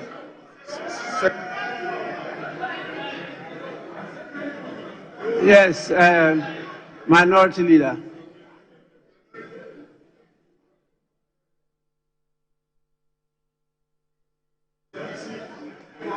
Mr. Speaker, I heard my colleagues singing Abemewie, but I just want to say that indeed, Abemewie, you're on your way to opposition. You're on your way to opposition.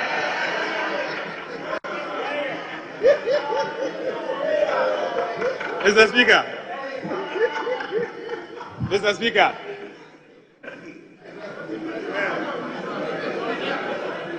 at the very least, Ghanaians expected that this media review would have removed or abolished a number of taxes that has made Ghana a high tax regime to the extent that businesses are moving out of our country and the ordinary Ghanaian is actually leaving the shores of this country. For example, COVID levy, e-levy, boiler tax, tax on domestic electricity, emission levy. Mr. Speaker, this is a missed opportunity. This is a missed opportunity. Mr. Speaker, instead, the minister did not announce one single new policy. The minister did not introduce new ideas. Mr. Speaker, unfortunately, Ghana is on autopilot. Our economy is on autopilot. Mr. Speaker, I'm shocked today to have noticed that Appendix 2A, page 107 of the Minister's Media Review and Economic Policy. This government has already missed IMF program already. Mr. Speaker, they have missed the target already. Mr. Speaker, I refer you to Appendix 2A above the line. Arrest clearance. Arrest clearance. Above the line, this government, contrary to the IMF program that we should not accumulate any arrests, have accumulated new arrests worth 4.5 billion Ghana cedis. And you are here saying what? That we have. Mr. Speaker, let me read. Mr. Speaker, let me read. Let me read. Arrest payables. Arrest clearance. Mr. Speaker, in the original budget, this government has programmed zero for the first half of the year. Meanwhile, in the media review, Appendix 2A, provisional, they have actually incurred new arrests worth 4.5 billion Ghana cedis. And you are saying what? The Speaker, we are ready to debate now. Now. The Speaker, let me assure him that, the Speaker, we are ready. The troops are here. Honorable Adongo is ready. Honorable Tinapua is ready. Honorable Ampem is ready. Mr. Speaker, at the moment, we have 10 members ready to debate now. Today. Mr. Speaker, I am not surprised. But all what I want to tell them is that they are bereft of new ideas, and that I'm happy that they sang Abemewie, you're on your way to opposition. So, Speaker, I second the motion.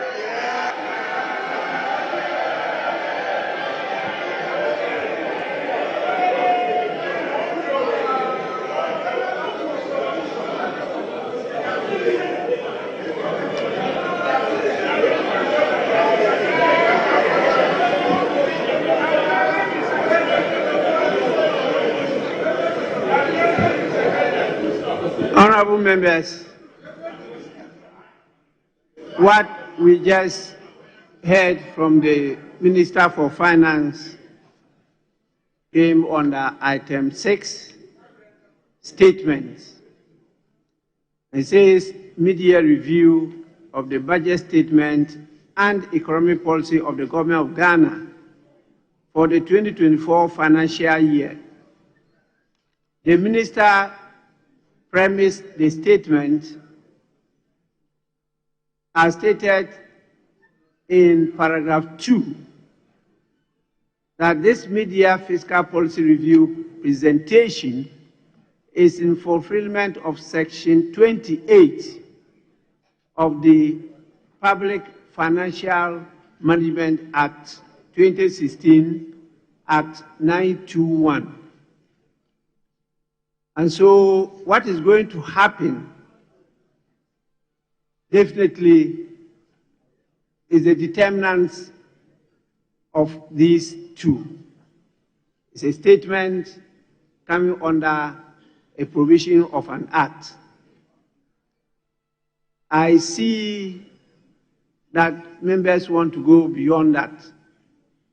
I will determine at any time whether we should engage on debate or statement that is comments.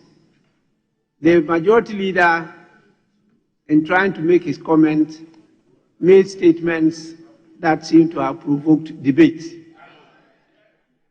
And the minority leader is responding, and therefore setting the tone for a debate. But this is a statement. And you have to make comments. I don't know whether this is one of the special opportunities for us to go beyond, because that too is allowed by the standing orders. There are type of statements that can go beyond the general statement that you make comments. Whether it's the pleasure of the House for us to go beyond that. Because when you go through the standing orders, there are different types of statements. But the new standing orders, there's no space for debate.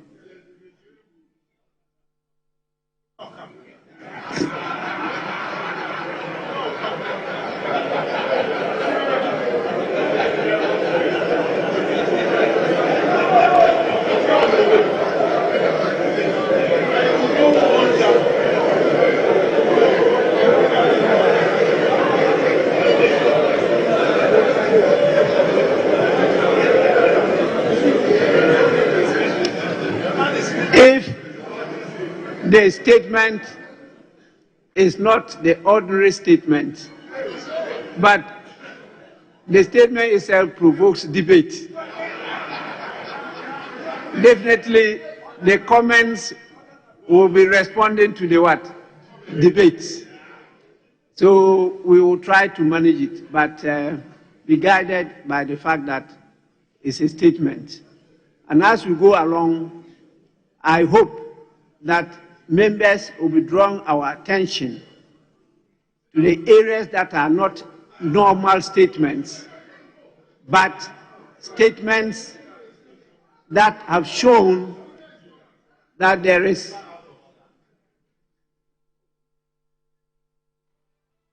yes, Honorable Joe. I'm not interrupting you, but just to draw your attention that what are you then doing? Today we're told that you say you are not interrupting me. No. But what are you doing now? No, you just told me the bigger that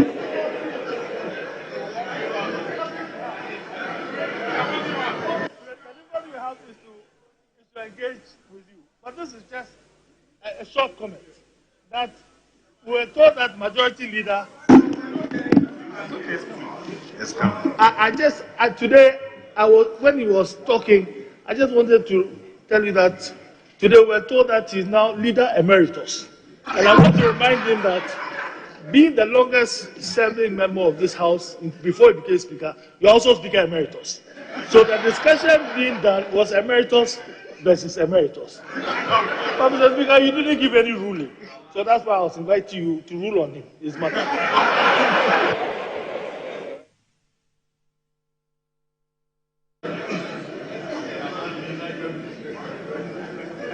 Leader Emeritus.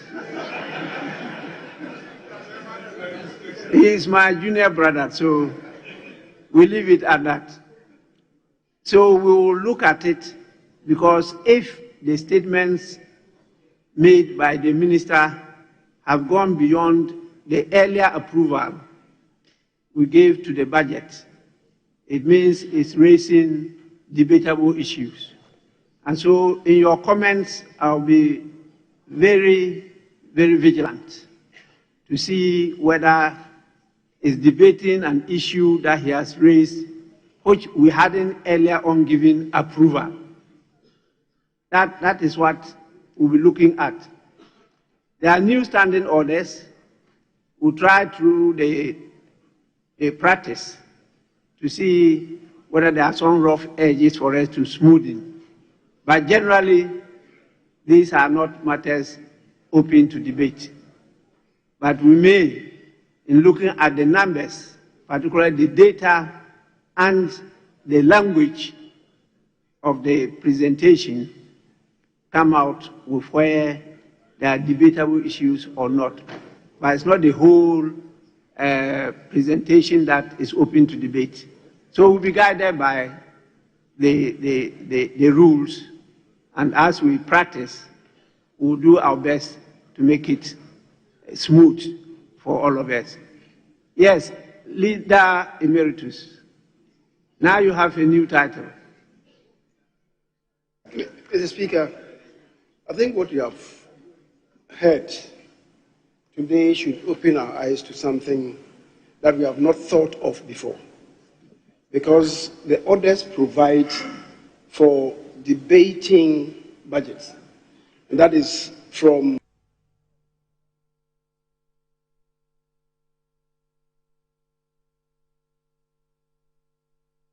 budget and supplementary estimates, not what we have experienced now.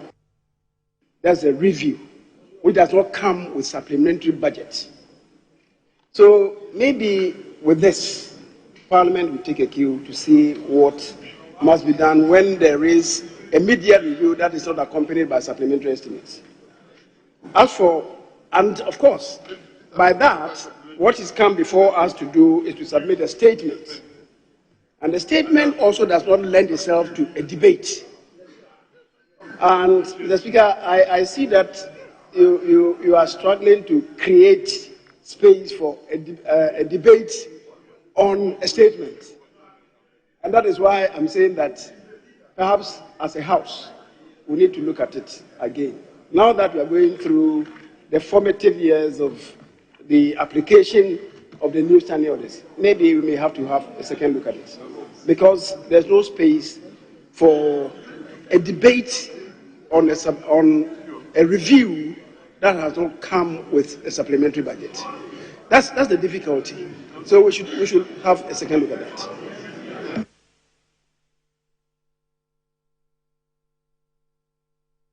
Honorable members, you don't need to start the debate, because the same standing orders are clear.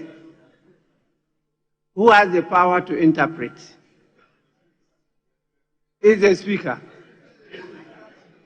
Who has the power to interpret the standing orders? Is the Speaker. Now, even the word itself, debate, what constitutes debate? You will determine or I will determine? Is the Speaker who will determine what constitutes debate? So you have no case. Leader Emeritus, all what you have said is for me to determine. Yes, so members, you want me to hear you? Because we are going to adjourn so that we can continue tomorrow. Yes, Honorable Mahama Yarga. Mr. Speaker, just to add that by our own standing orders, if we have failed to make provisions in our standing orders, once again, Mr. Speaker is empowered to make provisions to guide us. So apart from you determining whether it is debate or not debate, you can also improvise for the House if we haven't made provision for it in our standing orders. That's right. Exactly so. So all this is in my bosom.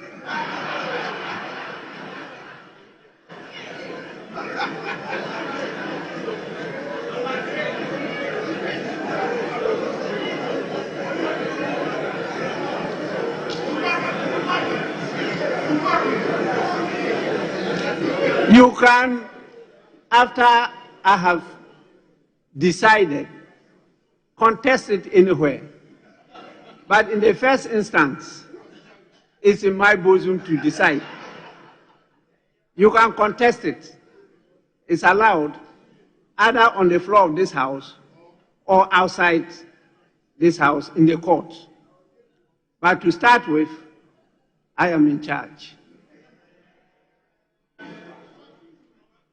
We will proceed to adjourn proceedings so that we can come tomorrow after conclave with leadership to set the rules for what is going to happen to the submission by the Minister for Finance. In the absence of any other matter, I proceed to adjourn the House. The House is accordingly adjourned to 10 in the forenoon tomorrow. Yes, the House is adjourned.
Sorry, welcome back. It's been quite a drilling day.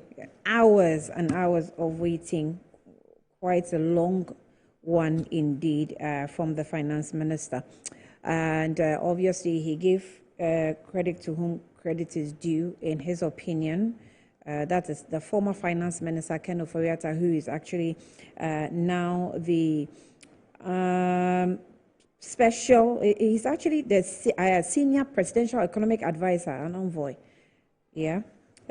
on finance and private sector investment, as appointed by the president after he left the office of the finance ministry. So, Julius, it's been tiring for us waiting. Yes, and I think that finally we have seen the media review, and then,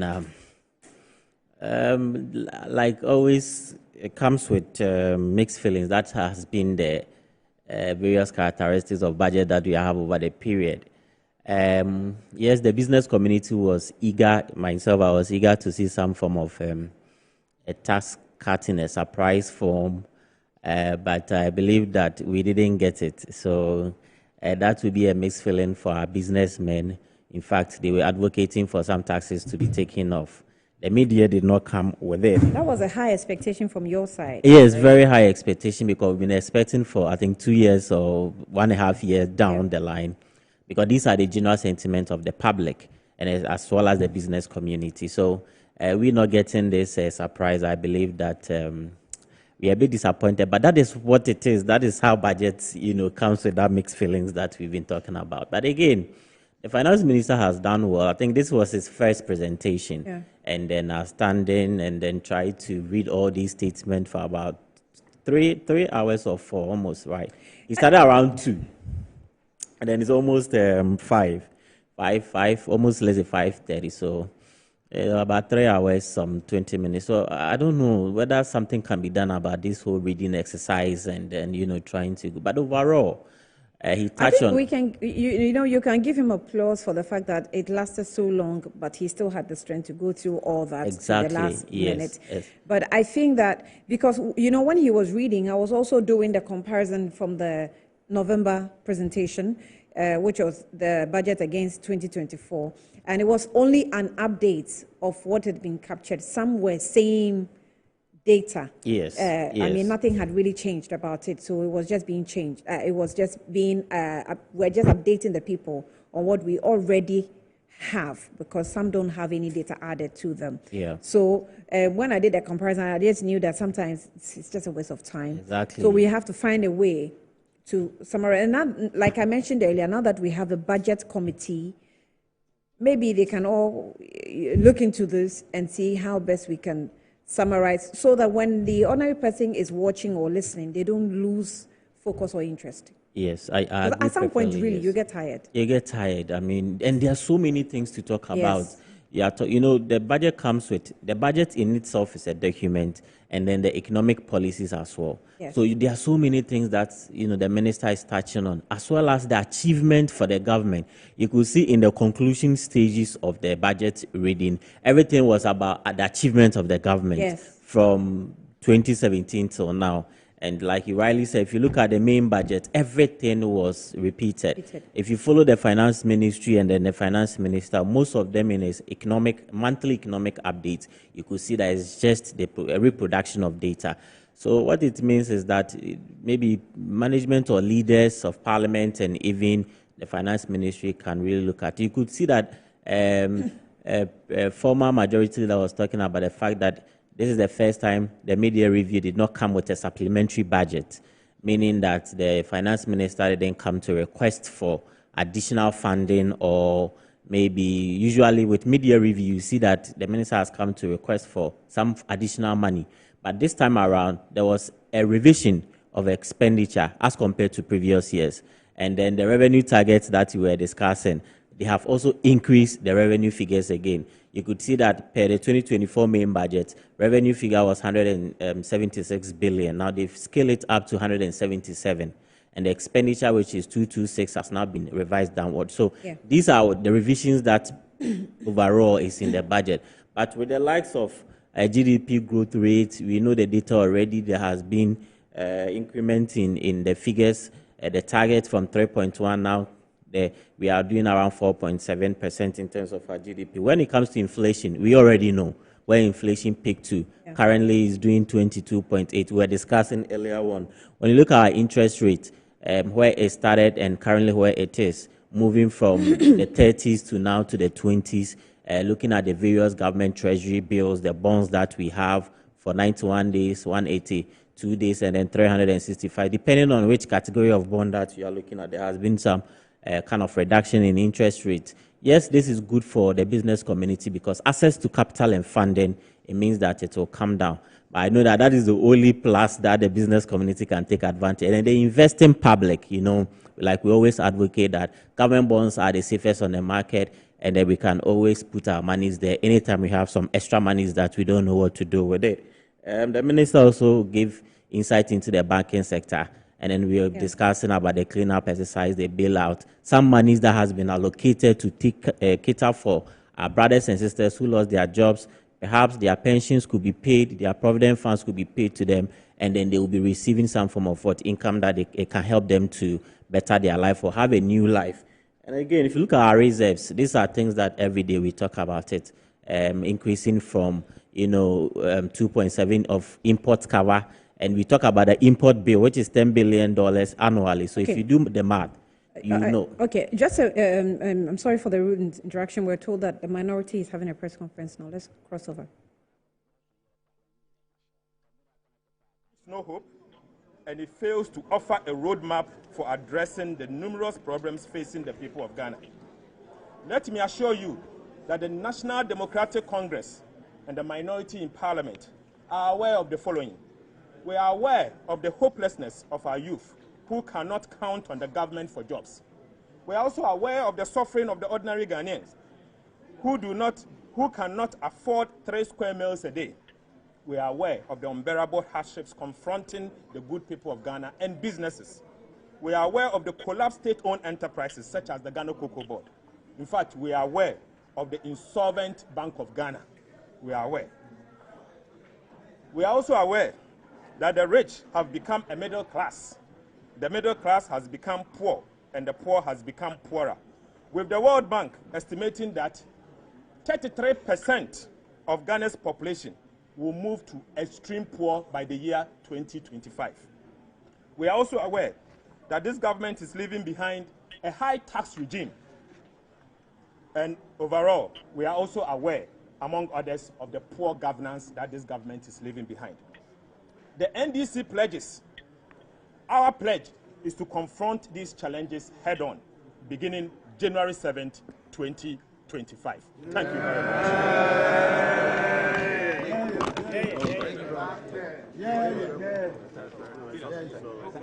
No, thank you.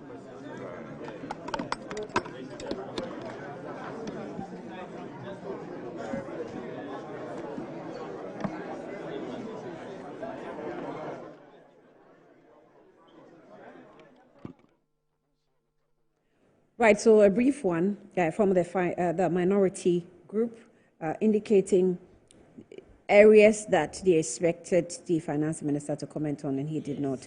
So the Bank of Ghana, obviously. The banking sector, I think the finance minister did mention how the banking sector was reviving. It was looking vibrant in the latest pictures that we have within the economy.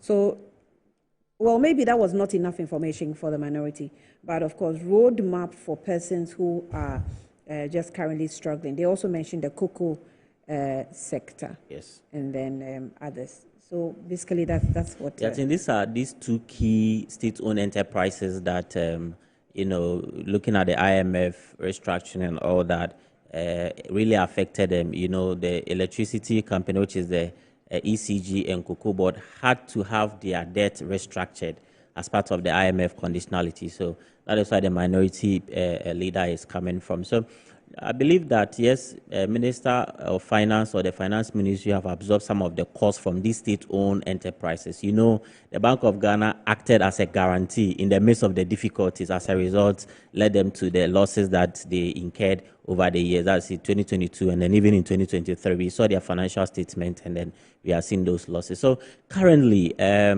like what the minority leader said, every business person or the business community will be looking at taxes. And, we can credit this government to taking off some taxes. So when they are ending their period, everybody will be expecting that at least there will be some taxes that will go off from the system. But and we can also understand that under the IMF fund program, you can't touch taxes. I was expecting that the finance minister would do some magic and look at how he would do the negotiations with the IMF and then look at the issues of taxes. But unfortunately, we'll have to deal with it in the next year, which is January, when the new government take over. Then we can begin to talk about how we can really restructure our taxes. Thankfully, from the 2 major political parties, there's some discussions on taxes. One is proposing flat rate, one is also proposing a fixed rate. So we'll have the opportunity to discuss what it means to the ordinary Ghanaian, what it means to the business community, and how people can really plan their lives. And then the minority leader, Honorable Atuf, yeah. COVID levy, e-levy, border tax, emission tax, and all Yeah. that, which he thought that was a great opportunity for the finance minister That's to right. have at least get rid of those taxes. Yes. You know, that is why COVID-19 levy. You know, we know what happened to the economy and why the levy came in 2021. So now that there is no more COVID, at least I've had the discussion. You know, it's like when he mentioned it, it's like the finance minister posing as though, okay, there's no new taxes in position, so that's some relief for you. Not at all. That's how, to me, that's how he That's the sounded. posture, okay. Yeah, that was the posture, which I Yeah. thought, are you... Because everybody knew. I mean, who doesn't know that there wouldn't be no taxes? Everybody. Introduction. Yes, well, yeah. It's just a fact that we know that there wouldn't be any introduction of new taxes, but we were in that mood. Yes, yeah. At least one or two, just to kick the business community, just to activate the drive in the system. Like, oh, it can be done. But largely with the IMF, you know, the government wanted to bring in this emission levy. And then the citizens, you know, spoke against it. Yeah. There was this implementation of VAT on electricity to dwell, and that is households. This is an existing law already in our tax law. They wanted to implement it, and it didn't come, you know. So currently, the system that we are, people are not ready for new taxes or anything about tax. If you bring it, you would have face, you know, the wrath of the people. And I believe that it would have been the perfect time for the finance minister to nail it, especially everybody was expecting it, but it didn't come. So we still cross our fingers and see what the new year will bring to us. But I know for sure. So the new year will bring tolls back? Yes, absolutely. As well, per what the finance minister said. You know, this is the media. You know, because of the election, there will be a transitional budget also around the corner before we'll have the opportunity to get to... Against 2025? Yes, against 2025. So the new government will come in and have to inherit this road toll and all that. For me, I'm not a fan of it, but... the road toll? Yes. Why are you not a fan of road toll? I mean, look at the traffic that is easy. Yeah, the problem is the traffic. It's the traffic. If you look at Accra to Ebri, Kaswa, if you look at Tema, already traffic everywhere. So at least when you look at the tolls, there's that free movement of vehicle and people. One way or the other, they can do the calculation and do the math and put it somewhere. Indirectly, we can get the money back. It's all about the calculations and how they do the math. Not necessarily to bring it as a direct tax that when you pass, you take the money and then now you have to bring the infrastructure, you have to bring in people. Would there be like the way... And have more salary or increase the wage bill? Yes, so they really have to look at that road toll thing really, really well. It's all about money. You see, we don't need to bring in a new tax that you name it road toll, as we've been speaking against. They can look at the indirect way of collecting their money. Without necessarily creating... Yes, you do it silently. Jam. Yes, you do it silently and get... It's the money that you want. So you can put it somewhere, levy, like people have even advocated for DVLA when we are going to do our road renewals and then for our licenses and then roadworthy. So you pay a one-time road levy? Absolutely. It's not necessarily to bring these things back and then now you tow the road, and maybe they will look at those options as well. Maybe it might be on the discussions on the table for the finance minister. But bringing that traditional road thing, and then the machine will have to open and you enter with these human beings, they have to block you. No, it is how we have even destroyed the tolls that we used money to build. Certainly. Under the pretext of introducing e-levy. All right. So, and nobody accounted for that. So if you have to bring tolls and they have to come in the same form, you want to waste more money, another, some amount of money again to go and build toll booths. That would be bad. I mean, why do we do this to ourselves? So it comes up to the planning that we've always been talking about. Sometimes the forecast or the projections that we do, we are too in a haste to make the money, to collect the money, as we were talking earlier on. But I agree with you, we need a total overhaul. Where we are, there are certain things that we need that total over. We can restructure it and make it more convenient, and one tax top, boom, then we are good to go. But there are so many taxes in the system, and it's putting a lot of businesses away. And I believe that if you compare it to foreign countries, like for example in the US, when they receive their tax bills, it's so long, which I think, well, sometimes we copy some of the things, but we can copy and modify so that they don't look like you're paying so much. That's right. You know, you can do some one-time thing, combine, you know, certain levies, make them one. So it eases the pressure. Sometimes you think that you're paying about 20 or 50 taxes. That alone can make for. Yes. So the last we look at our communication service tax. Can we look at the cost of data? You get a whole point. So all these indirect taxes can be restructured into one. Once you collect it, those that will be doing the accounting, they know that, oh, this percentage goes here, because it's all about percentage. So once you make it one, you do the apportionment, you know that, oh, when this one comes, a percentage is going a percentage, and we'll be okay. We can make the money. If you have more people complying and paying the taxes, they wouldn't even feel it, because that was one of the most beautiful way of paying your taxes. When you're not feeling it, you're okay. So I believe that there should be a lot of thinking, a lot of innovation in this regard, so that it will have the opportunity to, a big one, to call over our tax laws again, and then make it very simple for our people to comply. And I believe that it will help the economy. Okay. Maybe a final one before I let you go. The servicing of our debt, you know, the debt servicing, so it's been moved, we're free from 2023 all the way to 2025. Yes. I think we'll start doing our debt servicing in 2025. Right. What will be, maybe positively, it gives us some free breathing space, but what will be its financial dangers and pressure starting 2025? So it all depends on the revenue that we'll be making. That's why I'm thinking that the finance minister was quick to review revenue figures upward, so that we do not have Ghana Revenue Authority coming to announce that they have exceeded their mid-year target. For the next 3 years, we are free. But the moment you start servicing, all the monies will come. And it's like we are going to bring back all those pressures that we've eased on the economy. Inflation, your city depreciation, your public debt, your reserves that we've been talking about now. We're able to boost our reserve. And then even looking at your growth in your economy. Because when all those pressures start coming back, you can't really plan. So there's between now and the next 2 or 3 years ahead of us, there's a lot of planning. And that is where we would need, especially with the finance ministry, they have a lot of work to do. And they'll have to bring in robust measures, friendly and convenient, to be able to stimulate the growth in the system and collect some money from the system. Because once the payment point starts, you have to look for the money wherever you have it. And then you have, that is more reason why we'll be pleading with the finance minister to really tighten the public purse, especially this year when elections is around the corner. Because, mind you, the inflation gains that we are recording, when there's also excess liquidity in the system, when you put more money, sells the cedi in the system, because there's a lot of money in people there, it will increase, purchasing power, and people go to the market because they have more money in the system. A bottle of water, which is maybe 3 cedis, the medium size, they can pay 5 cedi or 10 cedi and they are okay.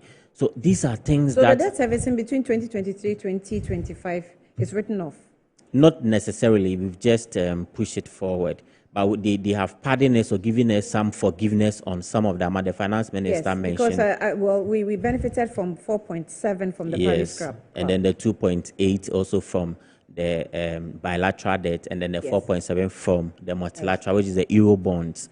So at least we've made some savings about 7.48 billion. So all these monies, the question is, will the finance minister keep this money for the future, or already we'll have to put it into existing, infrastructure? Okay, quickly, we're crossing over to Jeffrey again.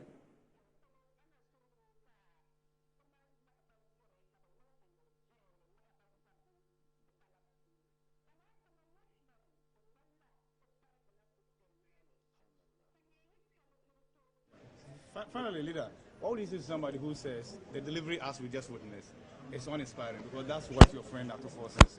Well, Ato has nothing to say, and indeed had nothing to say. Is the reason why he came attacking. you realize that upon all that he said, it amounted to nothing. He couldn't address any particular issue. Look, what the NDC often forgets to tell Ghanaians is that when we came into office, we repealed a number of laws, tax laws, that they had initiated and enacted. We repealed them. Some of the taxes too, we reduced the percentage that Ghanaians were being charged. So what is he talking about? They never faced a Russian-Ukraine situation which has disrupted global trade and everything is going haywire. They came with all the fundamentals going in perform who are asking for the mandate again. So what have they to offer? Nothing new. Thank you very much. Thank you, Leader.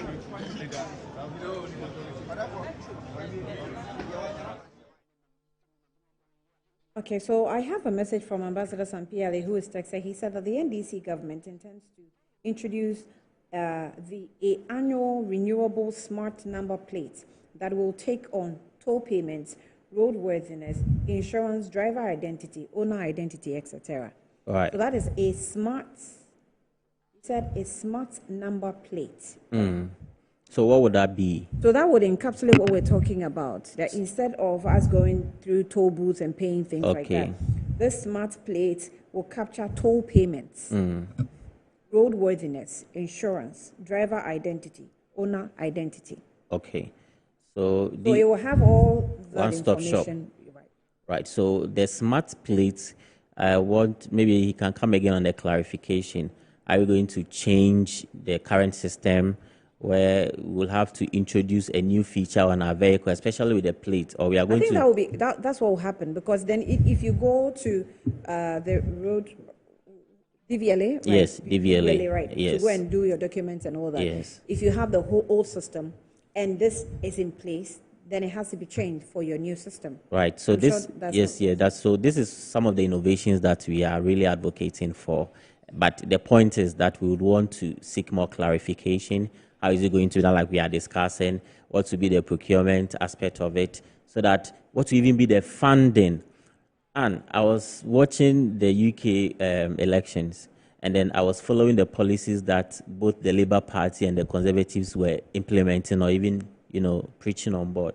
The Labour Party, every policy that say Starmer introduced has a corresponding tax measure to support each of the policy. So I want some policy like this, then our leaders will tell us how they are going to fund it, so that we are clear in our minds. It's not like you come and now you go back to the consolidated fund. You need the money that's to... a big issue. It's a huge problem we face here, where governments will be using policies as excuses to be spending.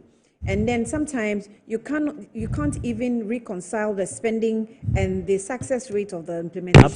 Absolutely. We want our leaders to tell us how they are going to fund their policies. It's not just the announcement of the policies, it's not just the introduction of the policies. It's okay, but how are you going to fund it, so that from the get-go we are clear in our minds?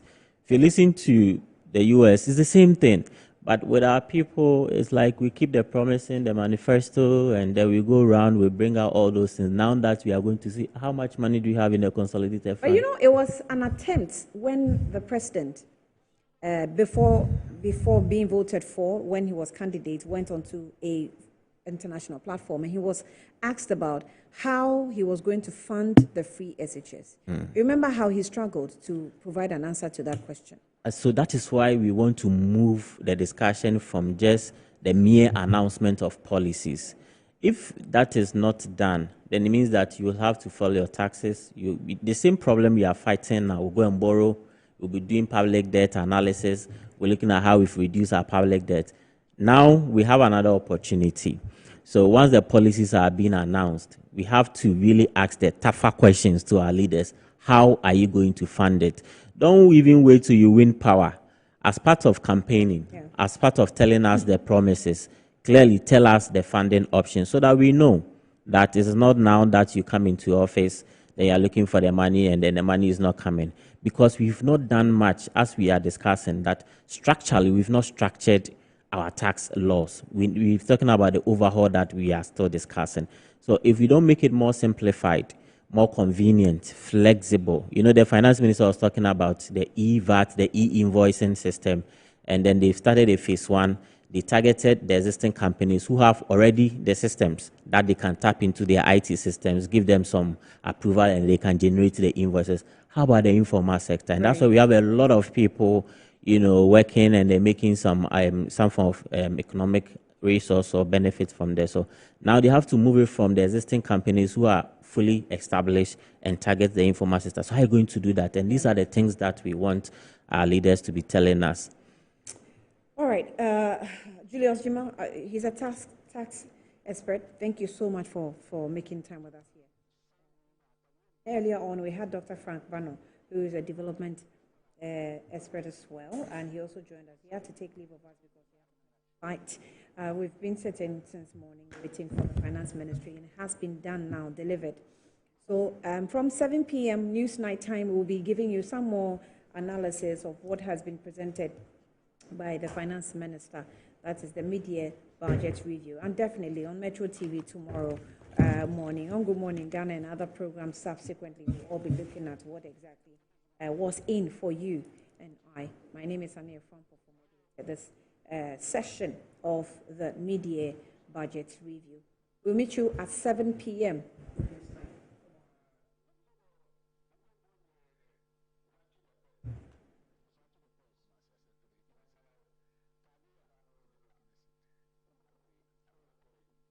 Very relieved, though.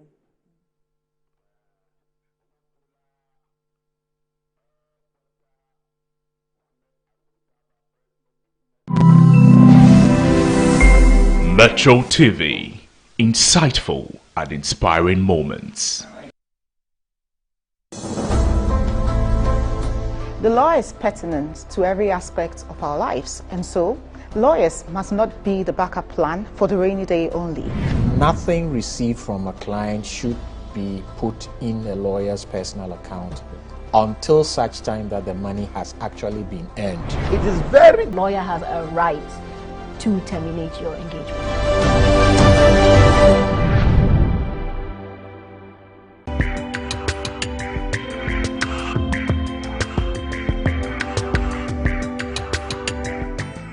They don't have any sense of vision, all right? It's just all about them. We live in a society where politics tends to permeate everything. Is there not a need to empower the individuals? After insightful previous seasons, the new season of your favorite leadership education TV program, Leadership 360, starts soon with more insights on effective leadership, sustainable development, strategies, and change management. Join Dr. Abe and his guests every Thursday at 2 p.m. for the interactive Leadership 360 conversation laced with your questions and contributions. Live on Metro TV, Facebook, and VOL online radio. Make a date with us as we continue to learn and relearn to accelerate the sustainable development of our communities, organizations, country, and continent at large. Be our guest.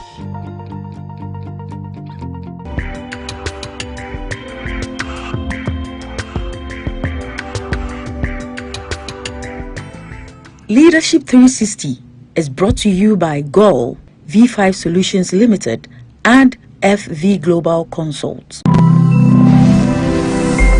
Metro TV, insightful and inspiring moments.